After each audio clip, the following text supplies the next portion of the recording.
Hi ನಮಸ್ತೆ ಎಲ್ಲರಿಗೂ Kannada study ಹ್ಯಾಬ್ YouTube ಚಾನಲ್ಗೆ ಸ್ವಾಗತ. ಇವತ್ತಿನ ಸೆಷನ್ ಅಲ್ಲಿ ನಾವೇ ನೋಡೋಣ ಅಂತ ಹೇಳಿದ್ರೆ ಮುಂಬರ್ತಕ್ಕಂತಹ RRB NTPC ಹಾಗೆ RRB D ಗ್ರೂಪ್ ಹಾಗೆ SSC ವಿವಿಧ ಎಕ್ಸಾಮ್ಗಳಲ್ಲಿ ನಿಮಗೆ ಕೇಳಬಹುದಾದಂತಹ ಮಾದರಿ ಪ್ರಶ್ನೆ ಪತ್ರಿಕೆಯನ್ನು ಇವತ್ತು ಸಾಲ್ವ್ ಮಾಡೋಣ. ಸರಿನಾ? ಇದು ಮಾದರಿ ಪ್ರಶ್ನೆ ಪತ್ರಿಕೆ 6 ಆಗಿರುತ್ತೆ. ಸೊ ಇಲ್ಲಿವರೆಗೂ 5 ಮಾದರಿ ಪ್ರಶ್ನೆ ಪತ್ರಿಕೆಗಳನ್ನು ನಾವು ಸಾಲ್ವ್ ಮಾಡಿದ್ವಿ. ಈ ಒಂದು 6ನೇ ಮಾದರಿ ಪ್ರಶ್ನೆ ಪತ್ರಿಕೆ ನಾವು ಸಾಲ್ವ್ ಮಾಡೋದ್ರೊಳಗೆ 300 ಡೈರೆಕ್ಟ್ ಆಗಿ ಪ್ರಶ್ನೆಗಳನ್ನು ನಾವು ನೋಡಿರ್ತೀವಿ. ಹಾಗೆ ಇಂಡೈರೆಕ್ಟ್ ಆಗಿ ನಾವು ನೋಡೋದಾದ್ರೆ 800ಕ್ಕಿಂತ ಜಾಸ್ತಿ ಪ್ರಶ್ನೆ ಪತ್ರಿಕೆ ಮೀನ್ಸ್ ಪ್ರಶ್ನೆಗಳನ್ನು ನಾವು ಡಿಸ್ಕಷನ್ ಮಾಡಿದೀವಿ. ಸರಿನಾ? ಸೊ ಇದು ಖಂಡಿತವಾಗ್ಲೂ ನಿಮಗೆ ಯೂಸ್ಫುಲ್ ಆಗುತ್ತೆ. ಕರೆಂಟ್ ಅಫೇರ್ಸ್ ಕ್ವಶನ್ ಇಂದ ಕೂಡ ನಿಮಗೆ ಯೂಸ್ಫುಲ್ ಆಗುತ್ತೆ. ಯಾಕಂದ್ರೆ 2024 ಇರತಕ್ಕಂತಹ ಕರೆಂಟ್ ಅಫೇರ್ಸ್ ಎಲ್ಲವೂ ಕೂಡ ಇದರಲ್ಲಿ ಕವರ್ ಆಗಿದಾವೆ. ಹಾಗೆ ನಿಮಗೆ GK ಯಲ್ಲೂ ಕೂಡ ಹೇಳೋದಾದ್ರೆ ನಿಮಗೆ ಯೂಸ್ಫುಲ್ ಆಗುತ್ತೆ. ಇನ್ನೊಂದು ಈ RRB NTPC ಮತ್ತೆ D ಗ್ರೂಪ್ ಅವರಿಗೆ ಹೇಳೋ ಬದಲು ಇನ್ನೊಂದು ಮತ್ತೆ SSC ಅಲ್ಲಿ ಯಾರಿಗೆ ಸ್ಪೆಸಿಫಿಕ್ ಆಗಿ ಅಂತ ನಾನು ಮೆನ್ಷನ್ ಮಾಡೋದಾದ್ರೆ SSC GD ಅವರಿಗೆ ಸರಿನಾ? ಈ SSC GD ಅವ್ರದ್ದು ನಿಮ್ಗೆ ಇನ್ನೂ ಸಾಕಷ್ಟು ಟೈಮ್ ಇದೆ. ಇನ್ನು ನವೆಂಬರ್ ವರೆಗೂ ಟೈಮ್ ಇದೆ. ನೀವು ಡೈಲಿ ಏನಿಲ್ಲ 1 ಅವರ್ ನೀವು ಕ್ವಶನ್ ಪೇಪರ್ನ ಇದು ಸಾಲ್ವ್ ಮಾಡೋದು ಏನಿದೆ ಅಲ್ವಾ, GK ಕ್ವಶನ್ ಪೇಪರನ್ನು 1 ತಾಸು ನೋಡಿ ನೀವು ಸಾಕು. 1 ಅವರ್ ನೋಡಿ ನೀವು ಸಾಲ್ಕು. ಸರಿನಾ? ಈ 1 ಅವರ್ ನೀವು ಏನಾದರೂ ನೋಡಿದ್ರೆ ಇದರದೊಂದು ಎಫೆಕ್ಟ್ ನಿಮಗೆ ಏನಾಗುತ್ತೆ ಗೊತ್ತಾ? ನೀವು 20 ಮಾರ್ಕ್ಸ್ ಇದೆ ನಿಮಗೆ ಈ SSC GD GK ನಲ್ಲಿ. ಸರಿನಾ? 20 ಕ್ವಶನ್ ಇದಾವೆ. ಆ 20 ಕ್ವಶನ್ ಅಲ್ಲಿ ಮಿನಿಮಮ್ ಏನಿಲ್ಲ ಅಂದ್ರೆ ನೀವು 15 ಕ್ವಶನ್ಗಳನ್ನ ನೀವು ರೈಟ್ ಹಾಕಕ್ಕೆ ನಿಮಗೆ ಎಬಿಲಿಟಿ ಬಂದೇ ಬರುತ್ತೆ. ಸರಿನಾ? 15 ಪ್ರಶ್ನೆ ಪತ್ರಿಕೆಗಳನ್ನು ನೀವು ಸುಮ್ಮನೆ ಕಣ್ಣು ಮುಚ್ಚಿ ಇದೇ ಅದು ಇದು ಏನೇ ಅದ ಆಯ್ತು ಬಿನೇ ಅದ ಆ ಲೆವೆಲ್ಗೆ ನಿಮಗೆ ಎಬಿಲಿಟಿ ಬರುತ್ತೆ. ಸರಿನಾ? ಇವಾಗ ನಿಮಗೆ ಎಬಿಲಿಟಿ ನಿಮ್ದು ಸರ್ ನಮ್ಮ ಭಾರತದ ರಾಜಧಾನಿ ಬೆಂಗಳೂರು ಅಂತ ಹೇಳೋ ಎಬಿಲಿಟಿ ಇದ್ರೂ ಕೂಡ ನಿಮಗೆ ಅವಾಗ ಗೊತ್ತಾಗುತ್ತೆ. ನವೆಂಬರ್ ಅಲ್ಲಿ ನಿಮ್ಮ ಎಕ್ಸಾಮ್ ನಡೆಯುವಾಗ ಡೈಲಿ 1 ಅವರ್ ನೀವು ಏನಾದರೂ ಪ್ರಾಕ್ಟೀಸ್ ಮಾಡಿದ್ರೆ ಅವಾಗ ನೀವು ಕೆನಡಾದ ರಾಜಧಾನಿ ಕೂಡ ಹೇಳ್ಬಹುದು, ಹಾಗೆ ಓಮನ್ನ ರಾಜಧಾನಿ ಕೂಡ ಹೇಳ್ಬಹುದು, ಇಲ್ಲ ಅಂತಂದ್ರೆ ಈ ಒಂದು ಬ್ರೆಜಿಲ್ನ ರಾಜಧಾನಿ ಕೂಡ ನೀವು ಹೇಳ್ಬಹುದು. ಸರಿನಾ?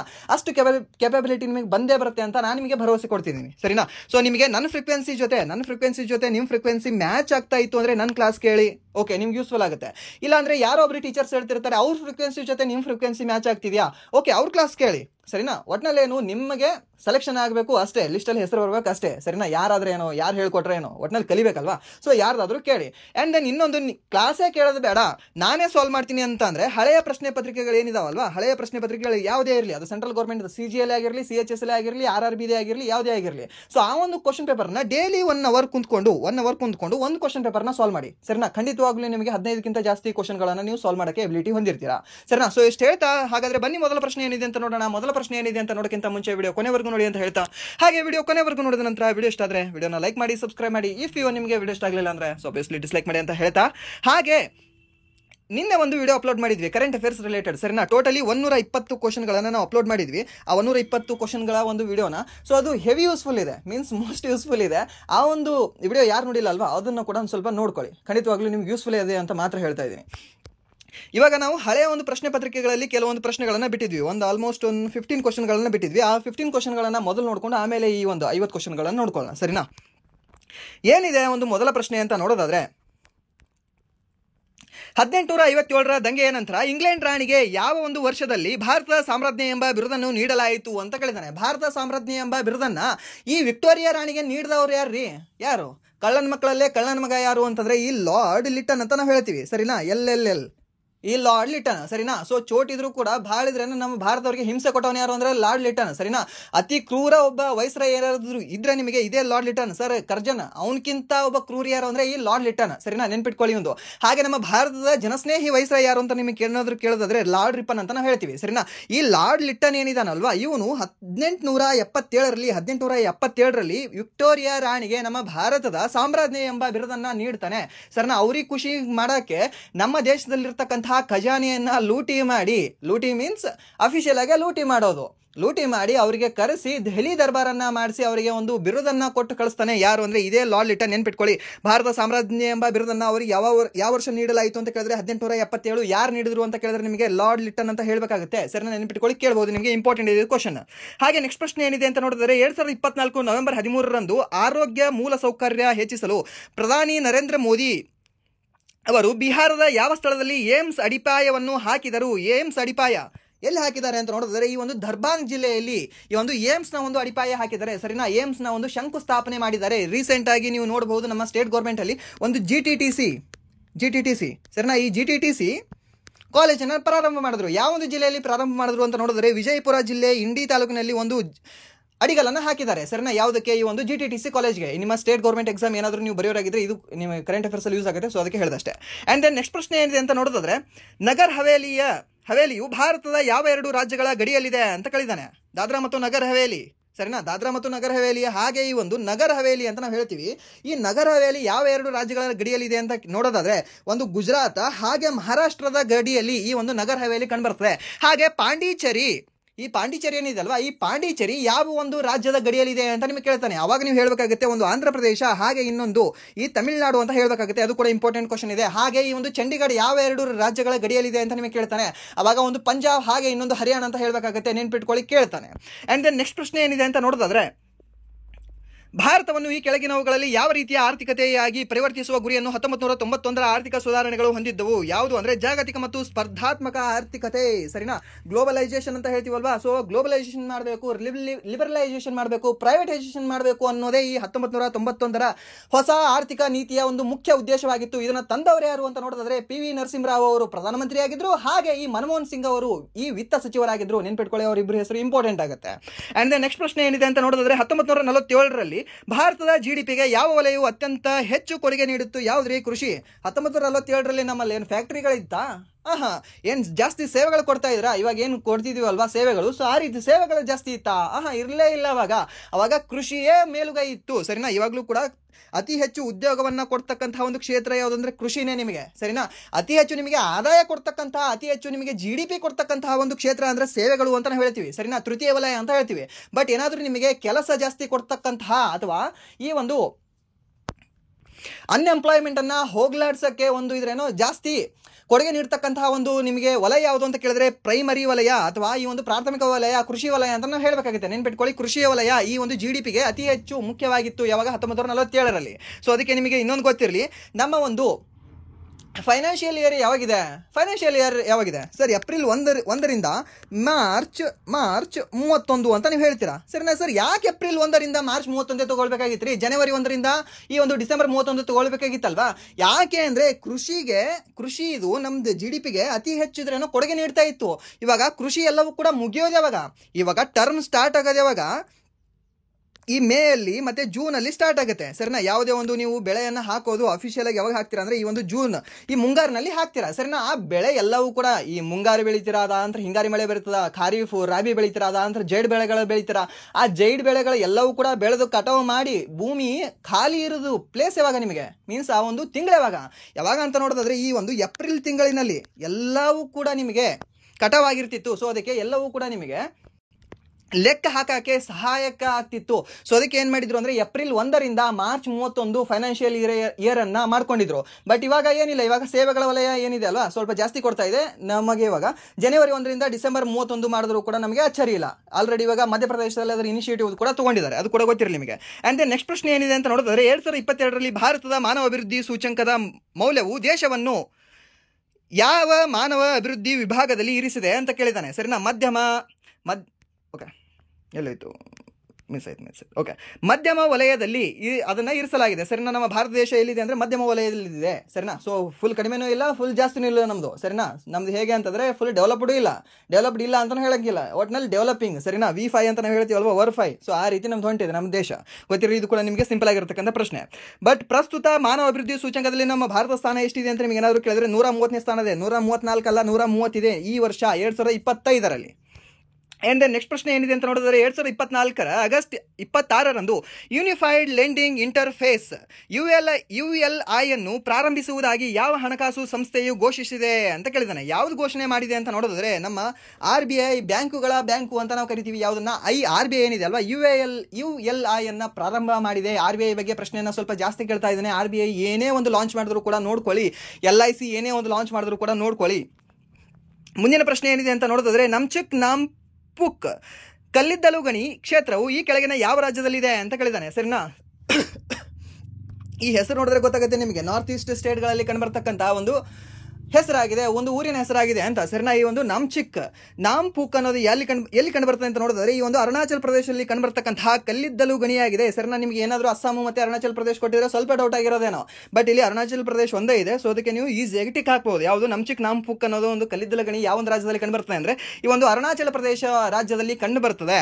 ಅಂಡ್ ದೆನ್ ನೆಕ್ಸ್ಟ್ ಪ್ರಶ್ನೆ ಏನಿದೆ ಅಂತ ನೋಡಿದ್ರೆ ರಾಜ್ಯ ಲೋಕಸೇವಾ ಆಯೋಗಗಳ ಸದಸ್ಯರ ಸಂಖ್ಯೆಯನ್ನು ಯಾರು ನಿರ್ಧರಿಸುತ್ತಾರೆ? SPSC ಇದೆ ಅಲ್ವಾ, SPSC ಬೇಡ ನಿಮಗೆ, ಸ್ಟೇಟ್ ಪಬ್ಲಿಕ್ ಸರ್ವಿಸ್ ಕಮಿಷನ್ ಅಂತ ಹೇಳ್ತೀವಿ. KPSC Karnataka public service commission Karnataka public service commission. So ಇದರದ್ದು ಒಂದು ಸದಸ್ಯರ ಸಂಖ್ಯೆಯನ್ನು ಯಾರು ನಿರ್ಧಾರ ಮಾಡ್ತಾರೆ? ಥಾವರ್ ಚಂದ್ ಗೆಹ್ಲೋಟ್ ಅವರು, ಮೀನ್ಸ್ ರಾಜ್ಯಪಾಲರು ಇದನ್ನ ನಿರ್ಧಾರ ಮಾಡ್ತಾರೆ. ನೆನ್ಪಿಟ್ಕೊಳ್ಳಿ, ಕೇಳಬಹುದು ನಿಮಗೆ. ಹಾಗೆ ನೆಕ್ಸ್ಟ್ ಪ್ರಶ್ನೆ ಏನಿದೆ ಅಂತ ನೋಡೋದಾದ್ರೆ, ಬಾಹ್ಯ ಕಾಂತಕ್ಷೇತ್ರದಲ್ಲಿ ಆವೇಶ ಕಣದ ಮೇಲೆ ವರ್ತಿಸುವ ಬಲವು ಈ ಕೆಳಗಿನ ಯಾವ ಅಂಶದ ಮೇಲೆ ಅವಲಂಬಿತವಾಗಿಲ್ಲ ಅಂತ ಕೇಳಿದಾನೆ. ಸೊ ಯಾವುದು ಅಂದ್ರೆ ಕಣದ ದ್ರವ್ಯರಾಶಿಯ ಮೇಲೆ ಅದು ಅವಲಂಬಿತವಾಗಿಲ್ಲ.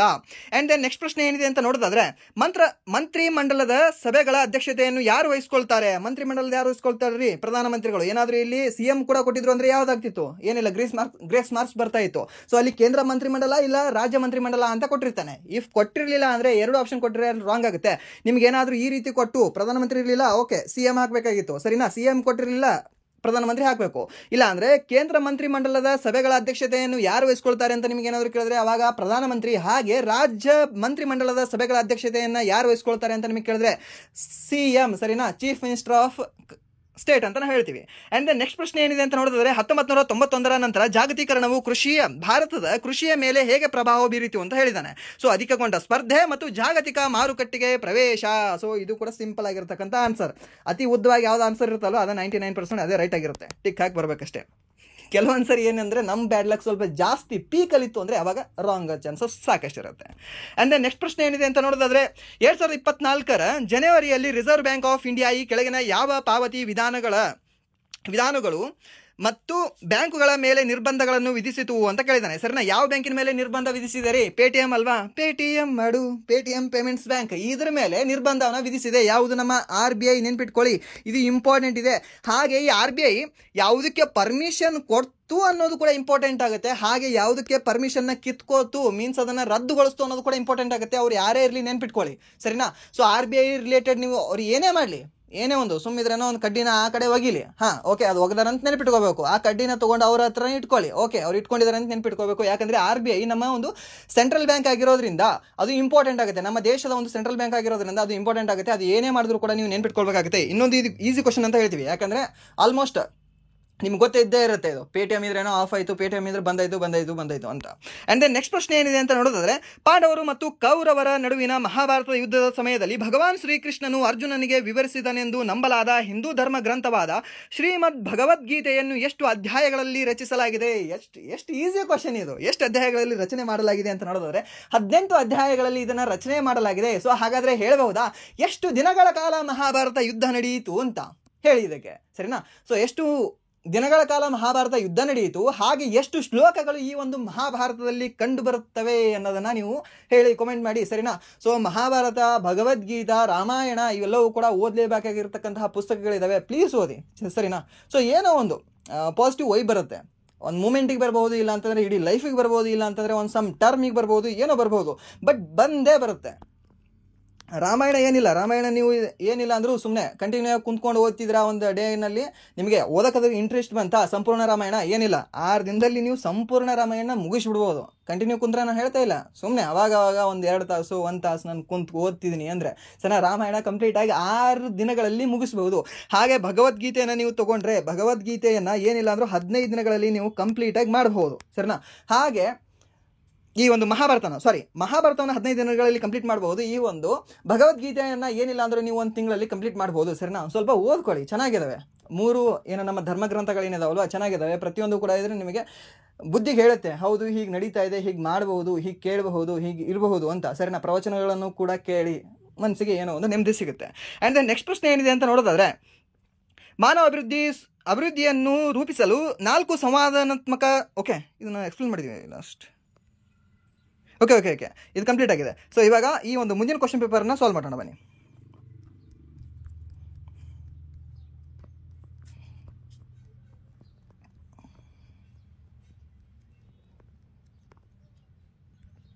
ಓಕೆ, ಇಲ್ಲಿದೆ ನೋಡಿ ಹೊಸ ಪ್ರಶ್ನೆ ಪತ್ರಿಕೆಯ ಹೊಸ ಮಾಡೆಲ್ ಪ್ರಶ್ನೆ ಪತ್ರಿಕೆಯ ಮೊದಲ ಪ್ರಶ್ನೆ ಏನಿದೆ ಅಂತ ನೋಡೋದಾದ್ರೆ, ಎಲ್ಲಾ ಸಾರ್ವಜನಿಕ ಸ್ಥಳಗಳು ಎಲ್ಲಾ ನಾಗರಿಕರಿಗೆ ಮುಕ್ತವಾಗಿವೆ ಎಂದು ಭಾರತದ ಸಂವಿಧಾನದ ಈ ಕೆಳಗಿನ ಯಾವ ಅನುಚ್ಛೇದವು ಹೇಳುತ್ತದೆ? ಯಾವ್ದು ಹೇಳುತ್ತದೆ ಅಂತ ನೋಡೋದಾದ್ರೆ ಅನುಚ್ಛೇದ 15. ಹೇಳುತ್ತದೆ. ಸರಿನಾ? ಸೊ ಅನುಚ್ಛೇದ 15 ಸಬ್ ಆರ್ಟಿಕಲ್ 2 ಏನಿದೆ ಅಲ್ವಾ, ಇದು ಏನು ಹೇಳುತ್ತೆ ಅಂದ್ರೆ ಎಲ್ಲಾ ಸಾರ್ವಜನಿಕ ಸ್ಥಳಗಳು ಎಲ್ಲಾ ನಾಗರಿಕರಿಗೆ ಮುಕ್ತವಾಗಿವೆ. ಸರಿನಾ? ಸೊ ಇದು ಹೇಳ್ತದೆ ಎಲ್ಲಾ ಸಾರ್ವಜನಿಕ ಸ್ಥಳಗಳು, ಪ್ರೈವೇಟ್ ಸ್ಥಳಗಳೆಲ್ಲ. ಸರಿನಾ ಸರ್? ಎಲ್ಲಾ ಸ್ಥಳಗಳು ಇವಾಗ ನಾನು ಕೊಡಗುನಲ್ಲಿ ಹೋಗ್ತೀನಿ ಸರ್, ಯಾವುದೋ ಒಂದು ಕಾಫಿ ಎಸ್ಟೇಟ್ ಅಲ್ಲಿ ಕುಣದಾಡಿ ಬರ್ತೀನಿ, ಕಪ್ಪಾಳಿ ಹೊಡೆದು ಕಳಿಸ್ತಾರೆ. ಸರಿನಾ? ಸೊ ಅದು ಪ್ರೈವೇಟ್, ಅದು ಪ್ಲೇಸ್ ಅವ್ರದ್ದು. ಸರಿನಾ? ಇಲ್ಲಿ ಹೇಳ್ತಾ ಇರೋದು ಪಬ್ಲಿಕ್ ಪ್ಲೇಸ್ಗಳಲ್ಲಿ.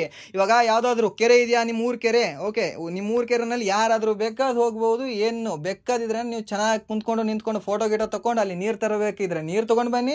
ಏನಾದ್ರೂ ನಿಮಗೆ ಅಲ್ಲಿ ಕುಂತು ಆಡಿ ಬರ್ಬೇಕು ಅನ್ನಿಸ್ತದೆ ಆಡಿ ಬರ್ಬೋದು. ಸರಿನಾ? ಮತ್ತು ಅದಕ್ಕೆ ಮಲಿನ ಮಾಡೋಂಗಿಲ್ಲ, ಅಲ್ಲಿ ಮುಕ್ತವಾಗಿದೆ ಅಂತ ಹೇಳಿದ್ದಾರೆ. ಅದಕ್ಕೆ ಮಲಿನ ಮಾಡಬೇಕು ಅಂತ ಎಲ್ಲಿಯೂ ಕೂಡ ಹೇಳಿಲ್ಲ, ನೆನ್ಪಿಟ್ಕೊಳ್ಳಿ. ಸರಿನಾ? ಹಾಗೆ ಊರಲ್ಲಿರ್ತಕ್ಕಂಥ ಬಾವಿಗಳು ಕೆಲವೊಂದು ಸೇದೋ ಬಾವಿ ಅಂತ ಇರ್ತಾವಲ್ವಾ, ಕೆಲವೊಂದು ಊರುಗಳಲ್ಲಿ ಇಲ್ಲಿನೂ ಕೂಡ ಇದಾವೆ ಸೇದೋ ಬಾವಿ ಅಂತ.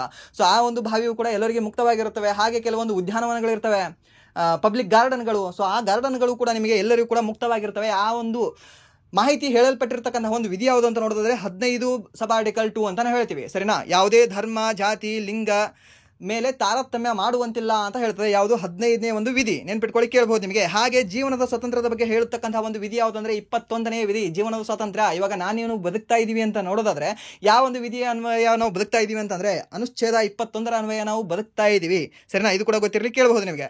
ಹಾಗೆ ಅನುಚ್ಛೇದ 30 ಏನು ಹೇಳುತ್ತೆ? ಈ ಅಲ್ಪಸಂಖ್ಯಾತರ ಒಂದು ಶೈಕ್ಷಣಿಕದ ಬಗ್ಗೆ ಹೇಳುತ್ತೆ. ಯಾವುದು? ಈ ಒಂದು ಅನುಚ್ಛೇದ 30. ಸರಿನಾ? ಅದು ಕೂಡ ಗೊತ್ತಿರಲಿ, ಕೇಳಬಹುದು ನಿಮಗೆ.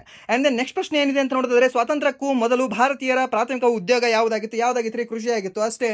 ಅಂಡ್ ದೆನ್ ಮುಂದಿನ ಪ್ರಶ್ನೆ ಏನಿದೆ ಅಂತ ನೋಡಿದ್ರೆ ಒಂದು ವೇಳೆ ರಾಶಿಯನ್ನು ಹೊಂದಿರುವ ಒಂದು ಕಾಯವನ್ನು ಭೂಮಿಯ ಮೇಲ್ಮೈಯಿಂದ ಎತ್ತರಕ್ಕೆ ತೆಗೆದುಕೊಂಡರೆ ಆಗ ಆದ ಕೆಲಸವು ಡ್ಯಾಶ್ ಆಗಿರುತ್ತದೆ ಅಂತ ಹೇಳಿದ್ದಾನೆ. ಯಾವುದಾಗಿರುತ್ತೆ ಅಂದ್ರೆ mgh ಆಗಿರುತ್ತದೆ ಅಷ್ಟೇ. ಅಂದ್ರೆ ನೆಕ್ಸ್ಟ್ ಪ್ರಶ್ನೆ ಏನಿದೆ ಅಂತ ನೋಡಿದ್ರೆ 1 ವೋಲ್ಟ್ ಬೈ 1 ಆಂಪಿಯರ್ ಈಕ್ವಲ್ಸ್ ಏನಾಗುತ್ತೆ? 1 volt by 1 ampere ohm's law ಇದು ಏನಿಲ್ಲ 1 ಓಮ್ ಆಗುತ್ತೆ. ಸರಿನಾ? So 1 volt divided by 1 ampere equals ಏನಾಗುತ್ತೆ? 1 ಆರ್ ಅಲ್ವಾ, ಮೀನ್ಸ್ ರೆಸಿಸ್ಟೆನ್ಸ್ ಅಲ್ವಾ, ಅಷ್ಟೇ. ಫಿ ಈಕ್ವಲ್ಸ್ ಐ ಆರ್ ಅಂತ ಹೇಳ್ತೀವಿ ohm's law. V is directly proportional to I and inversely proportional to R ಅಂತ ಹೇಳ್ತೀವಿ. ಸರಿನಾ? ಆರ್ ಅನ್ನು ನಾವು ಯಾವುದರಿಂದ ಇಂಡಿಕೇಟ್ ಮಾಡ್ತೀವಿ ಅಂತ ನೋಡಿದ್ರೆ ಓಮ್ ಇಂದ ಇಂಡಿಕೇಟ್ ಮಾಡ್ತೀವಿ. ಸರಿನಾ? ಓಮ್ ಅಂತ ಹೀಗೆ ಬರೆಯೋದಲ್ಲ. ಸೊ ಓಮ್ ಅಂದರೆ ಹೀಗಂತ ಬರೀಬೇಕು. ಯಾವುದರಲ್ಲಿ? ಫಿಸಿಕ್ಸ್ ಭಾಷೆಯಲ್ಲಿ. ನಮ್ಮ ಒಂದು ಹಿಂದೂ ಭಾಷೆಯಲ್ಲಿ ಹೆಂಗಂತ ಬರೀಬೇಕು ಅಂತಂದರೆ ಹೀಗೆ ಬರೀಬೇಕು. ಸರಿ, ನೆನ್ಪಿಟ್ಕೊಳ್ಳಿ, ಕೇಳಬಹುದು ನಿಮಗೆ. ಆ್ಯಂಡ್ ದೆನ್ ನೆಕ್ಸ್ಟ್ ಪ್ರಶ್ನೆ ಏನಿದೆ ಅಂತ ನೋಡಿದ್ರೆ ಚುನಾಯಿತ ಸದಸ್ಯರ ಪಕ್ಷಾಂತರವನ್ನು ತಡೆಗಟ್ಟಲು ಭಾರತ ಸಂವಿಧಾನದ ಯಾವ ಅನುಸೂಚಿ ಸೇರಿಸಲಾಯಿತು? ಯಾವುದ್ರಿ? 10ನೇ ಅನುಸೂಚಿ. ಯಾವಾಗ ಸೇರ್ಪಡೆ ಮಾಡಿದ್ರಿ? 1985ರಲ್ಲಿ. ಯಾರು ಸೇರ್ಪಡೆ ಮಾಡಿದ್ರು? ಈ ಒಂದು ರಾಜೀವ್ ಗಾಂಧಿ ಅವರ ಸರ್ಕಾರ ಸೇರ್ಪಡೆ ಮಾಡಿದ್ರು. ನೆನ್ಪಿಟ್ಕೊಳ್ಳಿ, ಕೇಳ್ತಾನೆ, ಯಾಕಂದ್ರೆ ಕೇಳಿದಾನೆ ಈ ಪ್ರಶ್ನೆನ. ಸರಿನಾ? ಸೊ ಈ ಅನುಸೂಚಿಗಳ ಬಗ್ಗೆ ನೀವು ಏನೇ ಬಿಟ್ಟೋರಿ, ಈ ಅನುಸೂಚಿಗಳು 12 ಇದಾವೆ. ಆ 12 ಅನುಸೂಚಿಗಳನ್ನ ಇಷ್ಟಿದ್ರೆ ನೆನಪಿಟ್ಕೊಂಡು ಹೋಗ್ಬಿಡಿ ಸಾಕು. ಸರಿನಾ? 12 ಅನುಸೂಚಿಗಳಲ್ಲಿ ನಿಮ್ಗೆ ಒಂದು ಅನುಸೂಚಿ ಬಗ್ಗೆ ಕೇಳ್ತಾನೆ. ಇಫ್ ನಿಮಗೆ 12ನೇ ಅನುಸೂಚಿ ಡೈರೆಕ್ಟ್ ಆಗಿ ಕೇಳಿಲ್ವಾ, ಅಥವಾ ಈಗ ಕೇಳ್ತಾನೆ ನಿಮಗೆ 9ನೇ ಅನುಸೂಚಿ ಯಾವ ತಿದ್ದುಪಡಿಯ ಮೂಲಕ ಸೇರ್ಪಡೆ ಮಾಡಿದ್ರಿ ಅಂತ, ಅವಾಗ 1ನೇ ತಿದ್ದುಪಡಿ ಅಂತ ಹೇಳ್ಬೇಕಾಗುತ್ತೆ. 10ನೇ ಅನುಸೂಚಿಯನ್ನು ಯಾವ ತಿದ್ದುಪಡಿ ಮೂಲಕ ಸೇರ್ಪಡೆ ಮಾಡಿದ್ರಿ ಅಂತ ಕೇಳ್ತಾನೆ. ಸೊ ಅವಾಗ ನೀವೇನಿಲ್ಲ 2ನೇದು ಅಂತ ಹೇಳ್ಬೇಕಾಗುತ್ತೆ. ಸರ್ ಇಲ್ಲ ಸರ್ 52, ಹೌದು ಸರ್, ಇಲ್ಲಿ ಒಂದು 5 ಬರೆದು ಬಿಡಲ್ಲ, ಮುಗೀತು. ಆನಂತರ 11ನೇ ಒಂದು ಅನುಸೂಚಿಯನ್ನು ಯಾವ ಒಂದು ತಿದ್ದುಪಡಿಯ ಮೂಲಕ ಸೇರ್ಪಡೆ ಮಾಡಿದ್ರು ಅಂತ ಕೇಳ್ತಾನೆ. ಅವಾಗ ಏನಿಲ್ಲ 3 ಅಂತ ಹೇಳ್ಬೇಕಾಗುತ್ತೆ. ಸರ್ ಇಲ್ಲ ಸರ್ 73, ಹೌದು, ಬರೀರಲ್ಲ 7. ಅದಾದ ನಂತರ 12ನೇ ಒಂದು ಅನುಸೂಚಿಯನ್ನು ಯಾವ ಒಂದು ತಿದ್ದುಪಡಿಯ ಮೂಲಕ ಸೇರ್ಪಡೆ ಮಾಡಿದ್ರು ಅಂತ ಕೇಳ್ತಾನೆ. ಅವಾಗ ಏನಿಲ್ಲ 74 ಅಂತ ಬರೀರಿ. ಸರಿನಾ? 4 1 2 3 4 ಅನುಸೂಚಿಗಳನ್ನು ಸೇರ್ಪಡೆ ಮಾಡಿದರೆ 4 ಕೂಡ ನಿಮಗೆ 1 2 3 4 ಅಂತ ನೆನ್ಪಿಟ್ಕೊಳ್ಬಹುದು. ಸಿಂಪಲ್ ಟ್ರಿಕ್ ಅದು. ಅಂಡ್ ದೆನ್ ನೆಕ್ಸ್ಟ್ ಪ್ರಶ್ನೆ ಏನಿದೆ ಅಂತ ನೋಡಿದ್ರೆ ವಿಶೇಷವಾಗಿ ಅಸ್ಸಾಂ ರಾಜ್ಯದಲ್ಲಿ ಆಚರಿಸಲಾಗುವ 3 ಬಿಹುಗಳಲ್ಲಿ ಒಂದಾದ ಕಾಟಿ ಬಿಹುವಿನ ಕುರಿತು ಈ ಕೆಳಗಿನವುಗಳಲ್ಲಿ ಯಾವ ಹೇಳಿಕೆ ಸರಿಯಾಗಿದೆ ಅಂತ ಕೇಳಿದ್ದಾನೆ. ಕಾಟಿ ಬಿಹು ನಿಂತಿರುವ ಬೆಳೆಗಳಿಗಾಗಿ ಪ್ರಾರ್ಥಿಸಲು ಕಾಟಿ ಬಿಹುವನ್ನ ಆಚರಿಸಲಾಗುತ್ತದೆ. ಸರಿನಾ? ಕಾಟಿ ಬಿಹುವನ್ನ ಯಾವಾಗ ಆಚರಣೆ ಮಾಡಲಾಗ್ತದೆ ಅಂತ ನೋಡಿದ್ರೆ ನಿಂತಿರುವ ಬೆಳೆಗಳಿಗಾಗಿ ಈ ಪ್ರಾರ್ಥಿಸುವ ಒಂದು ಕಾಟಿ ಬಿಹುವನ್ನ ಆಚರಣೆ ಮಾಡಲಾಗ್ತದೆ. ಕಾಟಿ ಮೀನ್ಸ್ ಈ ಕಟ್ ಮಾಡೋದು ಅಂತ ಅನ್ಕೊಳ್ಳಿ. ಅವು ನಿಂತಿರ್ತವೆ, ಅದಾದ್ಮೇಲೆ ಕಾಟಿ ಬಿಹುವನ್ನ ಆಚರಣೆ ಮಾಡಿ ಅವಕ್ಕಿದ್ರೆ ಕಟ್ ಮಾಡ್ತಾರೆ ಅಂತ ನೆನ್ಪಿಟ್ಕೊಳ್ಳಿ. ನೆನ್ಪುಳಿದು ಬಿಡ್ತದೆ ಈ ಒಂದು ಸೆಂಟೆನ್ಸ್ ನಿಮಗೆ.